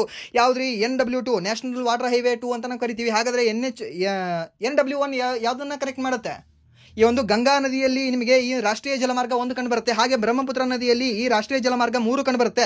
ಹಾಗೆ ರಾಷ್ಟ್ರೀಯ ಜಲಮಾರ್ಗ 4 ನಿಮಗೆ ಈ ಒಂದು ಕೃಷ್ಣಾ ನದಿಯಲ್ಲಿ ಕಂಡು ಬರ್ತಕ್ಕಂಥ ಒಂದು ಜಲಮಾರ್ಗವಾಗಿದೆ. ಹಾಗೆ ರಾಷ್ಟ್ರೀಯ ಜಲಮಾರ್ಗ 3 ಏನಿದೆ ಅಲ್ವಾ, ಇದು ಕೇರಳದಲ್ಲಿ ಕಂಡು ಬರ್ತಕ್ಕಂತಹ ಒಂದು ಜಲಮಾರ್ಗವಾಗಿದೆ. ನೆನ್ಪಿಟ್ಕೊಳ್ಳಿ, ಕೇಳಬಹುದು ನಿಮಗೆ. ಅಂಡ್ ದೆನ್ ನೆಕ್ಸ್ಟ್ ಪ್ರಶ್ನೆ ಏನಿದೆ ಅಂತ ನೋಡಿದ್ರೆ 2024 ನವೆಂಬರ್ನಲ್ಲಿ ರಕ್ಷಣಾ ಸ್ಟಾರ್ಟ್ಅಪ್ಗಳಿಗೆ ಸಹಾಯ ಮಾಡಲು ಯಾವ ರಾಜ್ಯ ಸರ್ಕಾರವು ರಕ್ಷಣಾ ಸಂಶೋಧನೆ ಮತ್ತು ಅಭಿವೃದ್ಧಿ ಸಂಸ್ಥೆ DRDO ಜೊತೆಗೆ ಒಪ್ಪಂದವನ್ನು ಮಾಡಿಕೊಂಡಿದೆ ಅಂತ ಕೇಳಿದ್ದಾನೆ. ಯಾವುದು? ನಮ್ಮ ಕರ್ನಾಟಕ ರಾಜ್ಯ. ಸರಿನಾ? ಈ ರಕ್ಷಣಾ ಸ್ಟಾರ್ಟ್ಅಪ್ಗಳಿಗೆ ಸಹಾಯ ಮಾಡಲು ನಮ್ಮ ರಾಜ್ಯ ಸರ್ಕಾರ ಮತ್ತು ಈ ಒಂದು DRDO ಒಪ್ಪಂದ ಮಾಡಿಕೊಂಡಿದೆ. ಯಾವುದು? ನಮ್ಮ ರಾಜ್ಯ ಸರ್ಕಾರ, ನಮ್ಮ ಕರ್ನಾಟಕ, ಹಾಗೆ ಈ ಒಂದು DRDO ಒಪ್ಪಂದವನ್ನು ಮಾಡಿಕೊಂಡಿದೆ. DRDO ಕೇಂದ್ರ ಕಚೇರಿ ಎಲ್ಲಿ ಕಂಡು ಬರುತ್ತೆ? ಈ ಒಂದು ನವದೆಹಲಿಯಲ್ಲಿ ಕಂಡು ಬರುತ್ತೆ. ಹಾಗೆ DRDO ಯಾವಾಗ ಸ್ಥಾಪನೆ ಆಯಿತು? 1958ರಲ್ಲಿ ಸ್ಥಾಪನೆ ಆಗುತ್ತೆ, ನೆನ್ಪಿಟ್ಕೊಳ್ಳಿ.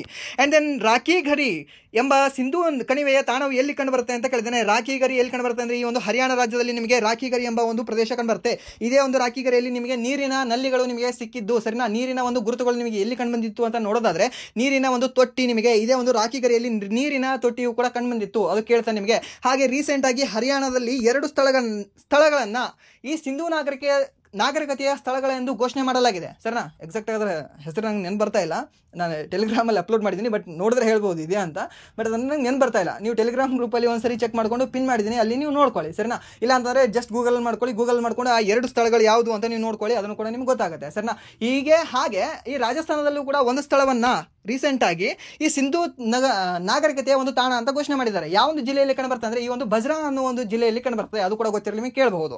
ಅಂಡ್ ದೆನ್ ನೆಕ್ಸ್ಟ್ ಪ್ರಶ್ನೆ ಏನಿದೆ ಅಂತ ನೋಡಿದ್ರೆ ರಾಷ್ಟ್ರೀಯ ಸೂಪರ್ ಕಂಪ್ಯೂಟರ್ ಮಿಷನ್ ಅಡಿಯಲ್ಲಿ ಅಭಿವೃದ್ಧಿಪಡಿಸಲಾದ ಹಾಗೂ 2024 ಸೆಪ್ಟೆಂಬರ್ನಲ್ಲಿ ಪ್ರಧಾನಿ ನರೇಂದ್ರ ಮೋದಿ ಅವರು ಉದ್ಘಾಟಿಸಿದ ಪರಮರುದ್ರ ಸೂಪರ್ ಕಂಪ್ಯೂಟರ್ಗಳ ಉದ್ದೇಶಿತ ಉಪಯೋಗಗಳೇನು ಅಂತ ಕೇಳಿದರೆ, ಪರಮರುದ್ರ ಸೂಪರ್ ಕಂಪ್ಯೂಟರ್ ಇವಾಗ ಪ್ರಸ್ತುತ ಭಾರತದ ಸೂಪರ್ ಕಂಪ್ಯೂಟರ್ ಯಾವುದು ಅಂತ ನಿಮಗೆ ಕೇಳಿದ್ರೆ, ಅತ್ಯಂತ ವೇಗದ ಸೂಪರ್ ಕಂಪ್ಯೂಟರ್ ಯಾವುದು ಅಂತ ಕೇಳಿದ್ರೆ ಪರಮರುದ್ರ ಅನ್ನುವ ಒಂದು ಸೂಪರ್ ಕಂಪ್ಯೂಟರ್ ಆಗಿದೆ. ಸರಿನಾ? ಅದರ ಉಪಯೋಗ ಏನು ಅಂತ ನೋಡಿದ್ರೆ ಹವಾಮಾನ ಮತ್ತು ವಾಯುಗುಣ ಸಂಶೋಧನೆಗೆ ಅದನ್ನು ಬಳಸಲಾಗುತ್ತದೆ. ಯಾವುದು? ಈ ಒಂದು ಪರಮರುದ್ರ ಸೂಪರ್ ಕಂಪ್ಯೂಟರ್ನ. ನೆನ್ಪಿಟ್ಕೊಳ್ಳಿ, ಈ ಪರಮರುದ್ರ ಸೂಪರ್ ಕಂಪ್ಯೂಟರ್ನ ಮೊಟ್ಟ ಮೊದಲ ಬಾರಿಗೆ ಯಾವಾಗ ತಯಾರಿಸಲಾಯಿತು ಅಂತ ನೋಡಿದ್ರೆ 1992ರಲ್ಲಿ ನಮ್ಮ ಭಾರತೀಯರು ತಯಾರು ಮಾಡ್ತಾರೆ. ಅಂಡ್ ದೆನ್ ನೆಕ್ಸ್ಟ್ ಪ್ರಶ್ನೆ ಏನಿದೆ ಅಂದ್ರೆ ಸಂಪತ್ತಿನ ಕೇಂದ್ರೀಕರಣವನ್ನು ತಡೆಯಲು ಸಮಾನ ಕೆಲಸಕ್ಕೆ ಸಮಾನ ವೇತನ ಯಾವುದು? 39ನೇ ವಿಧಿಯಲ್ಲಿ ಹೇಳಲ್ಪಟ್ಟಿದೆ. ಯಾವುದು? ಸಮಾನ ಕೆಲಸಕ್ಕೆ ಸಮಾನ ವೇತನ 39ನೇ ವಿಧಿಯಲ್ಲಿ ಹೇಳಲ್ಪಟ್ಟಿದೆ.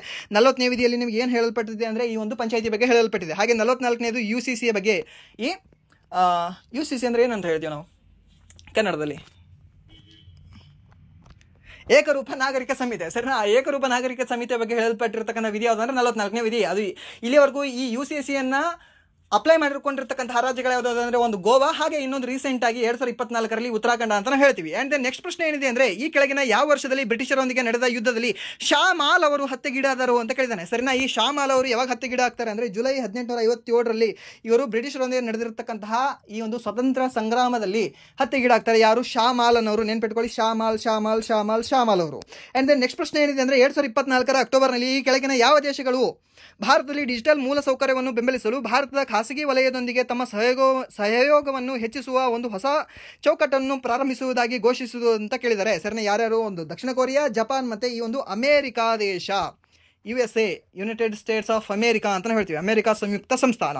ಅಂಡ್ ದೆನ್ ನೆಕ್ಸ್ಟ್ ಪ್ರಶ್ನೆ ಏನಿದೆ ಅಂದ್ರೆ ಈ ಕೆಳಗಿನವುಗಳಲ್ಲಿ ಯಾವ ಸಾಂವಿಧಾನಿಕ ತಿದ್ದುಪಡಿಯ ಕಾಯ್ದೆಯು ಸಿಕ್ಕಿಂ ಅನ್ನು ಭಾರತದ ಪೂರ್ಣ ಪ್ರಮಾಣದ ರಾಜ್ಯವನ್ನಾಗಿ ಮಾಡಿತು? 36ನೇ ತಿದ್ದುಪಡಿ. ನಿಮ್ಗೆ ಹೇಳಿಲ್ವಾ ನಾನು? ಕೆಲವೊಂದು ತಿದ್ದುಪಡಿಗಳು ಇಂಪಾರ್ಟೆಂಟ್ ಇದಾವೆ, ಅದರಲ್ಲಿ 36ನೇ ತಿದ್ದುಪಡಿ ಕೂಡ ಮೆನ್ಷನ್ ಮಾಡಿದ್ದೀನಲ್ವಾ? ಸೊ 36ನೇ ತಿದ್ದುಪಡಿ ಇದ್ರ ಬಗ್ಗೆ ಹೇಳ್ತಂದ್ರೆ ಈ ಒಂದು ಸಿಕ್ಕಿಂನ ಸ್ಥಾಪನೆಯ ಬಗ್ಗೆ ಹೇಳುತ್ತೆ. ಯಾವಾಗ ಅಂದ್ರೆ 1975ರಲ್ಲಿ ಈ ಒಂದು ತಿದ್ದುಪಡಿಯಾಗಿದೆ. ಯಾವುದು? 36ನೇ ತಿದ್ದುಪಡಿ ಯಾವಾಗ ಅಂದ್ರೆ 1975ರಲ್ಲಿ. ಅಂಡ್ ದೆನ್ ನೆಕ್ಸ್ಟ್ ಪ್ರಶ್ನೆ ಏನಿದೆ ಅಂತ ನೋಡಿದ್ರೆ ಭಾರತದ ಅತ್ಯಂತ ದೊಡ್ಡ ಖಾಸಗಿ ಬಂದರು ಆಗಿರುವ ಮಂದ್ರಾ ಬಂದರು ಈ ಕೆಳಗಿನ ಯಾವ ರಾಜ್ಯದಲ್ಲಿ ಇದೆ ಅಂತ ಕೇಳಿದಾನೆ. ಅತ್ಯಂತ ದೊಡ್ಡ ಖಾಸಗಿ ಬಂದರು, ಅತ್ಯಂತ ದೊಡ್ಡ ಬಂದರು ಅಂತ ನಿಮ್ಗೆ ಏನಾದರೂ ಕೇಳಿದ್ರೆ ಮುಂಬೈ ಬಂದರು ಆಗಿರ್ತಿತ್ತು. ಬಟ್ ಇಲ್ಲಿ ಏನು ಕೇಳಿದಾನೆ ಅಂದ್ರೆ ಖಾಸಗಿ ಬಂದರು ಅಂತ ಕೇಳಿದಾನೆ. ಖಾಸಗಿ ಬಂದರು ಯಾವುದು ಅತಿ ದೊಡ್ಡದಾಗಿದೆ ಅಂದ್ರೆ ಮಂದ್ರಾ ಬಂದರು ಆಗಿದೆ. ಆ ಮಂದ್ರಾ ಬಂದರು ಎಲ್ಲಿ ಕಂಡು ಬರುತ್ತೆ ಅಂದ್ರೆ ಈ ಒಂದು ಗುಜರಾತ್ ರಾಜ್ಯದಲ್ಲಿ ಕಂಡು ಬರುತ್ತೆ. ಸರಿನಾ? ಅಂಡ್ ದೆನ್ ನೆಕ್ಸ್ಟ್ ಪ್ರಶ್ನೆ ಏನಿದೆ ಅಂತ ನೋಡಿದ್ರೆ ಆಗಸ್ಟ್ 2024ರಲ್ಲಿ ಈ ಕೆಳಗಿನವುಗಳಲ್ಲಿ ಯಾವ ಭಾರತೀಯ ನಗರಗಳಲ್ಲಿ ಭಾರತ ಮತ್ತು ಡೆನ್ಮಾರ್ಕ್ ಸ್ವಚ್ಛ ನದಿಗಳ ಬಗ್ಗೆ ಸ್ಮಾರ್ಟ್ ಪ್ರಯೋಗಾಲಯ ರಚಿಸಲು ಸಹಕರಿಸಿದವು ಅಂತ ಕೇಳಿದಾನೆ. ಯಾವ ಒಂದು ನಗರದಲ್ಲಿ ಅಂತ ನೋಡಿದ್ರೆ ವಾರಣಾಸಿಯ ಗಂಗೆಯಲ್ಲಿ. ಅಂಡ್ ದೆನ್ ನೆಕ್ಸ್ಟ್ ಪ್ರಶ್ನೆ ಏನಿದೆ ಅಂತ ನೋಡಿದ್ರೆ ಮಲಬಾರ್ ಕರಾವಳಿಯು ಯಾವುದರ ನಡುವೆ ಇದೆ ಅಂತ ಕೇಳಿದಾನೆ. ಯಾವುದಾದ್ರ ನಡುವೆ ಇದೆ ರೀ? ಒಂದು ನಿಮಗೆ ಈ ಕೇರಳದಲ್ಲಿದೆ ಅಂತ ಗೊತ್ತಾಯ್ತು ನಿಮಗೆ. ಬಟ್ ಕೇರಳದಲ್ಲಿ ಅಂದರೆ ಗುಜರಾತ್ ಮತ್ತು ಕನ್ಯಾಕುಮಾರಿ ಇಲ್ಲೇ ಬರುತ್ತೆ. ಅದಾದ ನಂತರ ಗೋವಾ ಮತ್ತು ಗುಜರಾತ್ ಇದೂ ಅಲ್ಲ. ಮುಂಬೈ ಮತ್ತು ಕೇರಳ ಇದು ಅಲ್ಲ. ಯಾಕೆ ಅಂದರೆ ಮಧ್ಯ ನಾವಿದೀವಲ್ವಾ, ನಮ್ಮ ಮಲಬಾರ್ ತೀರ ಇದೆಯಲ್ಲ, ನಮ್ಮ ಕೆನರಾ ತೀರ ಇದೆಯಲ್ಲ, ಇದು ಕೂಡ ಆಗಲ್ಲ. ಬಟ್ ಇಲ್ಲಿ ನೀವು ಆಪ್ಷನ್ ಎಲಿಮಿನೇಷನ್ ಮೆಥಡಲ್ಲೂ ಕೂಡ ನಿಮಗೆ ಸಿಗೋದು ಯಾವುದು ಅಂದರೆ ಇದೇ ಒಂದು ಮಂಗಳೂರಿನಿಂದ ಕನ್ಯಾಕುಮಾರಿ. ಸರಿನಾ? ಈ ನಮ್ಮ ಭಾರತ ಏನಿದೆ ಅಲ್ವಾ, ಇಲ್ಲಿ ನಮ್ಮ ಭಾರತ ಇದೆ, ಇಲ್ಲಿ ನಮ್ಮ ಕರ್ನಾಟಕ ಇದೆ, ಇಲ್ಲಿ ಕರ್ನಾಟಕದಲ್ಲಿ ಇಲ್ಲಿ ನಿಮ್ಮ ಮಂಗಳೂರು ಕಂಡುಬರುತ್ತೆ. ಈ ಮಂಗಳೂರಿನಿಂದ ಈ ಒಂದು ಕನ್ಯಾಕುಮಾರಿವರೆಗೆ ಯಾವ ಒಂದು ತೀರ ಕಂಡುಬರುತ್ತೆ ಅಂದರೆ ಈ ಒಂದು ಮಲಬಾರ್ ಕರಾವಳಿ ತೀರ ಕಂಡುಬರುತ್ತೆ. ಸರಿನಾ? ಹಾಗೆ ಈ ಮಂಗಳೂರಿನಿಂದ ನಿಮಗೆ ಈ ಒಂದು ಕಾರವಾರದವರೆಗೂ ಯಾವ ಒಂದು ಕರಾವಳಿ ತೀರ ಕಂಡುಬರುತ್ತೆ ಅಂದರೆ ಈ ಒಂದು ಮ್ಯಾಕ್ರಲ್ ಕರಾವಳಿ ತೀರ ಅಥವಾ ಕೆನರಾ ಕರಾವಳಿ ತೀರ ಕಂಡುಬರುತ್ತೆ. ಸರಿನಾ? ಹಾಗೆ ಈ ಒಂದು ಕಾರವಾರದಿಂದ ನಿಮಗೆ ಈ ಮುಂಬೈ ಅಲ್ಲ, ಈ ಒಂದು ಗುಜರಾತ್ನ ಗಡಿ ಭಾಗದವರೆಗೂ ನಿಮಗೆ ಯಾವ ಒಂದು ತೀರ ಕಂಡುಬರುತ್ತೆ ಅಂದರೆ ಈ ಒಂದು ಕೊಂಕಣ ಕರಾವಳಿ ತೀರ ಕಂಡುಬರುತ್ತೆ. ಸರಿನಾ? ಅದು ಕೂಡ ಗೊತ್ತಿರಲಿ, ನೀವು ಕೇಳಬಹುದು ನಿಮಗೆ. ಆ್ಯಂಡ್ ದೆನ್ ನೆಕ್ಸ್ಟ್ ಪ್ರಶ್ನೆ ಏನಿದೆ ಅಂದರೆ ಭಗವಾನ್ ಕೃಷ್ಣನಿಗೆ ಸಮರ್ಪಿತರಾಗಿದ್ದ ಮತ್ತು ತನ್ನ ತೀವ್ರ ಭಕ್ತಿಯನ್ನು ವ್ಯಕ್ತಪಡಿಸುವ ಅಸಂಖ್ಯಾತ ವಚನಗಳನ್ನು ರಚಿಸಿದ ಮೀರಾಬಾಯಿಯವರು ಅಸ್ಪರ್ಶ ಎಂದು ಪರಿಗಣಿಸಲಾದ ಜಾತಿಯ ಯಾವ ಸಂತನ ಶಿಷ್ಯರಾದರು ಅಂತ ಕೇಳಿದರೆ, ಮೀರಾಬಾಯಿ ಯಾರ ಶಿಷ್ಯ ಅಂದರೆ ರವಿದಾಸರ ಶಿಷ್ಯ. ಯಾರು? ಮೀರಾಬಾಯಿ ಯಾರ ಶಿಷ್ಯ ಅಂದರೆ ರವಿದಾಸರ ಶಿಷ್ಯ. ಸರಿನಾ? ಹಾಗೆ ಕಬೀರ್ ದಾಸ ಯಾರ ಶಿಷ್ಯರು ಅಂತ ನೋಡೋದಾದ್ರೆ ರಾಮದಾಸರ ಶಿಷ್ಯರಾಗಿದ್ದರು. ಯಾರು? ಕಬೀರ್ ದಾಸ ಅನ್ನೋರು, ನೆನ್ಪಿಟ್ಕೊಳ್ಳಿ, ಕೇಳಬಹುದು ನಿಮಗೆ. ಆ್ಯಂಡ್ ದೆನ್ ನೆಕ್ಸ್ಟ್ ಪ್ರಶ್ನೆ ಏನಿದೆ ಅಂತ ನೋಡಿದ್ರೆ ರಾಷ್ಟ್ರೀಯ ಜಲಮಾರ್ಗಗಳ ಅಭಿವೃದ್ಧಿ ನಿರ್ವಹಣೆ ಮತ್ತು ನಿಯಂತ್ರಣಕ್ಕಾಗಿ ಒಳನಾಡಿನ ಜಲಮಾರ್ಗಗಳ ಪ್ರಾಧಿಕಾರವನ್ನು ಯಾವಾಗ ಸ್ಥಾಪಿಸಲಾಯಿತು? ಇದು ಕೂಡ ನಿಮಗೆ ಆಲ್ರೆಡಿ ಎಷ್ಟೋ ಸರಿ ಎಕ್ಸ್ಪ್ಲೇನ್ ಮಾಡಿದ್ದೀನಿ, 1986 ಅಂತ. ಯಾಕೆಂದರೆ ನ್ಯಾಷನಲ್ ವಾಟರ್ ವೇ ಅಂತ ನಿಮ್ಗೆ ಏನಾದರೂ ಬಂದರೆ 1986, ಏನಾದರೂ ನಿಮಗೆ ನ್ಯಾಷನಲ್ ಹೈವೇ ಅಂತ ಏನಾದರೂ ಬಂದರೆ ಅವಾಗ 1988 ಅಂತ ಹೇಳಬೇಕು. ಸರಿನಾ? ಎರಡು ಕೂಡ ನೆನ್ಪಿಟ್ಕೊಳ್ಳಿ, ಎರಡು ಕೂಡ ಇಂಪಾರ್ಟೆಂಟ್ ಆಗಿದ್ದಾವೆ. ಸೊ ಇವೆರಡು ಎಕ್ಸ್ಪ್ರೆಸ್ ವೇಗಳು ಬಿಟ್ಟು ನಿಮಗೆ ಹೈವೇಗಳು ಬಿಟ್ಟು ನಿಮಗೆ ಬೇರೆ ಯಾವುದು ಕೂಡ ನ್ಯಾಷನಲ್ ವೇಗಳು ಕಂಡುಬರೋದಿಲ್ಲ. ಆ್ಯಂಡ್ ದೆನ್ ನೆಕ್ಸ್ಟ್ ಪ್ರಶ್ನೆ ಏನಿದೆ ಅಂದರೆ 2024 ಅಕ್ಟೋಬರ್ ವರೆಗಿನ ಮಾಹಿತಿಯಂತೆ ಭಾರತದಲ್ಲಿ ಎಷ್ಟು ಸ್ಟಾರ್ಟ್ಅಪ್ಗಳಿದ್ದಾವೆ ಅಂತ ನೋಡಿದರೆ 1,50,000 ಸ್ಟಾರ್ಟ್ಅಪ್ಗಳು ನಮ್ಮ ಭಾರತ ದೇಶದಲ್ಲಿ ಕಂಡುಬರ್ತವೆ. ಸರಿನಾ? ಯೂನಿಕಾರ್ನಲ್ಲಿ ನಾವು ಎಷ್ಟನೇ ಸ್ಥಾನದಲ್ಲಿದ್ದೀವಿ? ಯೂನಿಕಾರ್ನಲ್ಲಿ ನಾವು 3ನೇ ಸ್ಥಾನದಲ್ಲಿದ್ದೀವಿ. ಹಾಗಾದರೆ ಯೂನಿಕಾರ್ನಲ್ಲಿ ಮೊದಲ ಸ್ಥಾನದಲ್ಲಿ ಯಾರಿದ್ದಾರೆ ಅಂತ ನೋಡಿದರೆ ಫಸ್ಟ್ USA, ಸೆಕೆಂಡ್ ನಿಮಗೆ ಈ ಒಂದು ಚೀನಾ ದೇಶ ಕಂಡುಬರುತ್ತೆ. ಯಾವುದರಲ್ಲಿ? ಸ್ಟಾರ್ಟ್ಅಪ್ಗಳಲ್ಲಿ. ನೆನ್ಪಿಟ್ಕೊಳ್ಳಿ, ಇಂಪಾರ್ಟೆಂಟ್ ಇದೆ, ಕೇಳ್ತಾನೆ ನಿಮಗೆ. ಆ್ಯಂಡ್ ದೆನ್ ನೆಕ್ಸ್ಟ್ ಪ್ರಶ್ನೆ ಏನಿದೆ ಅಂದರೆ ಈ ಕೆಳಗಿನವುಗಳಲ್ಲಿ ಯಾವ ಭಾರತೀಯ ಸಾಮಾಜಿಕ ವರ್ಗವು 1857 ದಂಗೆಯನ್ನು ಪ್ರಾರಂಭಿಸಿತು? ಯಾರ್ಯಾರು? ಒಂದು ಸಿಪಾಯಿಗಳು ಹಾಗೆ ಮಿಲಿಟರಿ ಸಿಬ್ಬಂದಿಗಳು ಈ ದಂಗೆಯನ್ನು ಪ್ರಾರಂಭ ಮಾಡ್ತಾರೆ. ಸರಿನಾ? ಎಲ್ಲಿ? ಈ ಒಂದು ಉತ್ತರ ಭಾರತದಲ್ಲಿ. ಆ್ಯಂಡ್ ದೆನ್ ಗ್ರಾಮೀಣ ಜನತೆ ಮತ್ತು ರೈತರು ಇವರು ಭಾಗವಹಿಸಲಿಲ್ಲ. ಇನ್ನೂ ಭಾರಿಯಾಗಿರೋದು ಅದಂದ್ರೆ ಬ್ರಿಟಿಷ್ ವ್ಯಾಪಾರಿಗಳು ಮತ್ತು ವರ್ತಕರು ಇವರು ಭಾಗವಹಿಸಿದ್ರೆ ಅಲ್ಲೇ ನಮಗೆ ಸ್ವಾತಂತ್ರ್ಯ ಸಿಕ್ಕಿರೋದೇನೋ. ಸರಿನಾ? ಆ್ಯಂಡ್ ದೆನ್ ಜಮೀನ್ದಾರರು, ಇವರೇ ಮೋಸ ಮಾಡಿದವರು ಯಾರು ಅಂದರೆ ಜಮೀನ್ದಾರರು ನಮ್ಮ ಭಾರತೀಯರಿಗೆ. ಆ್ಯಂಡ್ ದೆನ್ ನೆಕ್ಸ್ಟ್ ಪ್ರಶ್ನೆ ಏನಿದೆ ಅಂದರೆ ಅನೇಕ ಮೇಲ್ಮೈಗಳಿಂದ ಯಾವ ಕಾರಣದಿಂದ ಆಕರವು ಶಬ್ದವನ್ನು ಹೊರಸೂಸುವುದನ್ನು ನಿಲ್ಲಿಸಿದ ನಂತರ ಧ್ವನಿಯ ನಿರಂತರತೆಯನ್ನು ಪ್ರತಿಧ್ವನನ ಎಂದು ಕರೆಯಲಾಗುತ್ತದೆ, ರಿವರ್ಬೇಷನ್ ಎಂದು ಕರೆಯಲಾಗುತ್ತದೆ ಅಂತ ಕೇಳಿದಾನೆ. ಯಾವುದರ ಮೂಲಕ ಅಂದರೆ ಈ ಒಂದು ಪ್ರತಿಫಲನದ ಕಾರಣದಿಂದಾಗಿ. ಸರಿನಾ? ಪ್ರತಿಫಲನದ ಕಾರಣದಿಂದಾಗಿ ಆಗ್ತದೆ. ಆ್ಯಂಡ್ ದೆನ್ ನೆಕ್ಸ್ಟ್ ಪ್ರಶ್ನೆ ಏನಿದೆ ಅಂತ ನೋಡಿದ್ರೆ 1947 ಭಾರತದ ಕೈಗಾರಿಕಾ ವಲಯದ ಸ್ಥಿತಿ ಹೇಗಿತ್ತು ಅಂತ ಕೇಳಿದಾನೆ. ಯಾವುದು ಆಗಿದೆ ಅದೇ ಆನ್ಸರ್ ಆಗಿರುತ್ತೆ. ಹಿಂದುಳಿದ ಮತ್ತು ಸಾಂಪ್ರದಾಯಿಕ ಕೈಗಾರಿಕೆಗಳ ಮೇಲೆ ಕೇಂದ್ರೀಕರಿಸಿತ್ತು. ಸರಿನಾ? ಸಾಂಪ್ರದಾಯಿಕ ಕೈಗಾರಿಕೆಗಳ ಮೇಲೆ ಕೇಂದ್ರೀಕರಿಸಿತ್ತು. ಸರ್, ಕೈಗಾರಿಕೆ ಇರಲಿಲ್ಲ ಅಂತ ಹೇಳಿದ್ರಿ.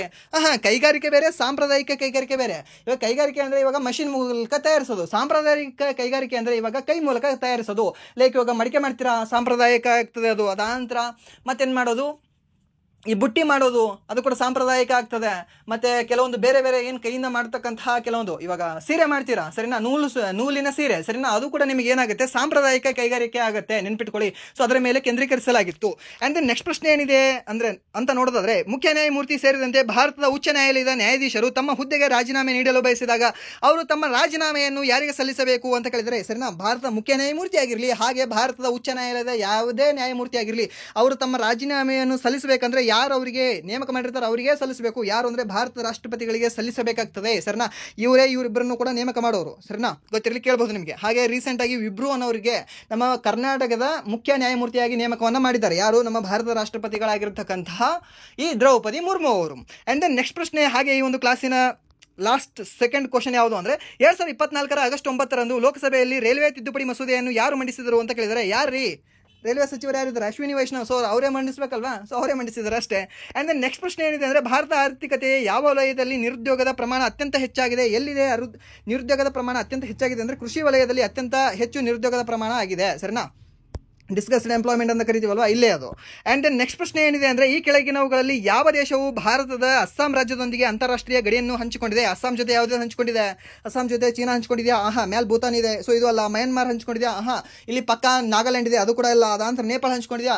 ಇಲ್ಲ. ಇಲ್ಲಿ ವೆಸ್ಟ್ ಬೆಂಗಾಲ್ ಅಡ್ಡ ಬರುತ್ತೆ, ಇದು ಹಂಚ್ಕೊಂಡಿಲ್ಲ. ಇಲ್ಲಿ ಹಂಚ್ಕೊಂಡಿದ್ದು ಯಾವುದು ಅಂದರೆ ಬಾಂಗ್ಲಾದೇಶ. ಸರಿನಾ? ಈ ಬಾಂಗ್ಲಾದೇಶ ಟೋಟಲಿ 3 ದೇಶಗಳ ಜೊತೆ ಗಡಿಯನ್ನು ಹಂಚ್ಕೊಳ್ತದೆ. ಒಂದು ರೈಟಲ್ಲಿ ಈ ಬಾಂಗ್ಲಾದೇಶದ ಜೊತೆ ಯಾವ್ದು ನಾನು ಹೇಳಿದೆ, ಬಾಂಗ್ಲಾದೇಶ ಅಲ್ಲ, ನಾನು ವೆಸ್ಟ್ ಬೆಂಗಾಲ್ ಬಗ್ಗೆ ಹೇಳಬೇಕಾಗಿತ್ತು. ವೆಸ್ಟ್ ಬೆಂಗಾಲ್ ಟೋಟಲಿ 3 ರಾಜ್ಯಗಳ ಜೊತೆ ಗಡಿಯನ್ನು ಹಂಚ್ಕೊಳ್ತದೆ. ಯಾವ್ದಾದ್ರು ಅಂದರೆ ಬಲಕ್ಕೆ ಈ ಬಾಂಗ್ಲಾದೇಶ, ಹಾಗೆ ಮೇಲ್ಗಡೆ ಎಡಕ್ಕೆ ಯಾವುದು ಅಂದರೆ ಈ ಒಂದು ನೇಪಾಳ ದೇಶದ ಜೊತೆ, ಹಾಗೆ ಮೇಲ್ಗಡೆ ಬಲಕ್ಕೆ ಈ ಒಂದು ಭೂತಾನ್ ದೇಶದ ಜೊತೆ ಗಡಿಯನ್ನು ಹಂಚ್ಕೊಳ್ತದೆ. ಯಾವುದು? ವೆಸ್ಟ್ ಬೆಂಗಾಲ್ ಅನ್ನೋದು ನೆನ್ಪಿಟ್ಕೊಳ್ಳಿ. ಈ ವೆಸ್ಟ್ ಬೆಂಗಾಲ್ ಅನ್ನೋದು 3 ದೇಶಗಳ ಜೊತೆ ಗಡಿಯನ್ನು ಹಂಚ್ಕೊಂಡಿರ್ತಕ್ಕಂಥ ನಮ್ಮ ಭಾರತದ ಒಂದು ರಾಜ್ಯವಾಗಿದೆ. ಇಂಪಾರ್ಟೆಂಟ್ ಇದೆ.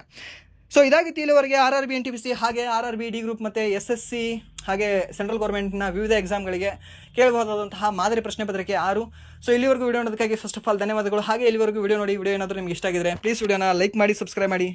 ಇಫ್ ನಿಮಗೆ ವಿಡಿಯೋ ಇಷ್ಟ ಆಗಲಿಲ್ಲ ಅಂದರೆ ಸೊ ಆಬ್ವಿಯಸ್ಲಿ ಡಿಸ್ಲೈಕ್ ಮಾಡಿ ಅಂತ ಹೇಳ್ತಾ, ಹಾಗೆ ನಾಳೆಯಿಂದ ಸ್ವಲ್ಪ ವಿಡಿಯೋ ಫ್ರೀಕ್ವೆಂಟ್ಲಿ ಸೀಕ್ವೆನ್ಸ್ಲಿ ಬರೋದಿಲ್ಲ. ನಾಳೆ ಮತ್ತು ನಾಡಿದ್ದು ಹೀಗೆ ಕೆಲವೊಂದು ಸಮ್ ಡೇನ ಗ್ಯಾಪ್ ಮಾಡಿ ವಿಡಿಯೋನ ಅಪ್ಲೋಡ್ ಮಾಡ್ತಿರ್ತೀವಿ. ಸರಿನಾ? ಸೊ ಇದಕ್ಕೆ ನಿಮ್ಮ ಸಹಮತಿ ಇರಲಿ ಅಂತ ಹೇಳ್ತಾ ವಿಡಿಯೋನ ಇಲ್ಲಿಗೆ ಎಂಡ್ ಮಾಡ್ತಿದ್ದೀನಿ. ಒನ್ಸ್ ಅಗೇನ್ ಧನ್ಯವಾದಗಳು.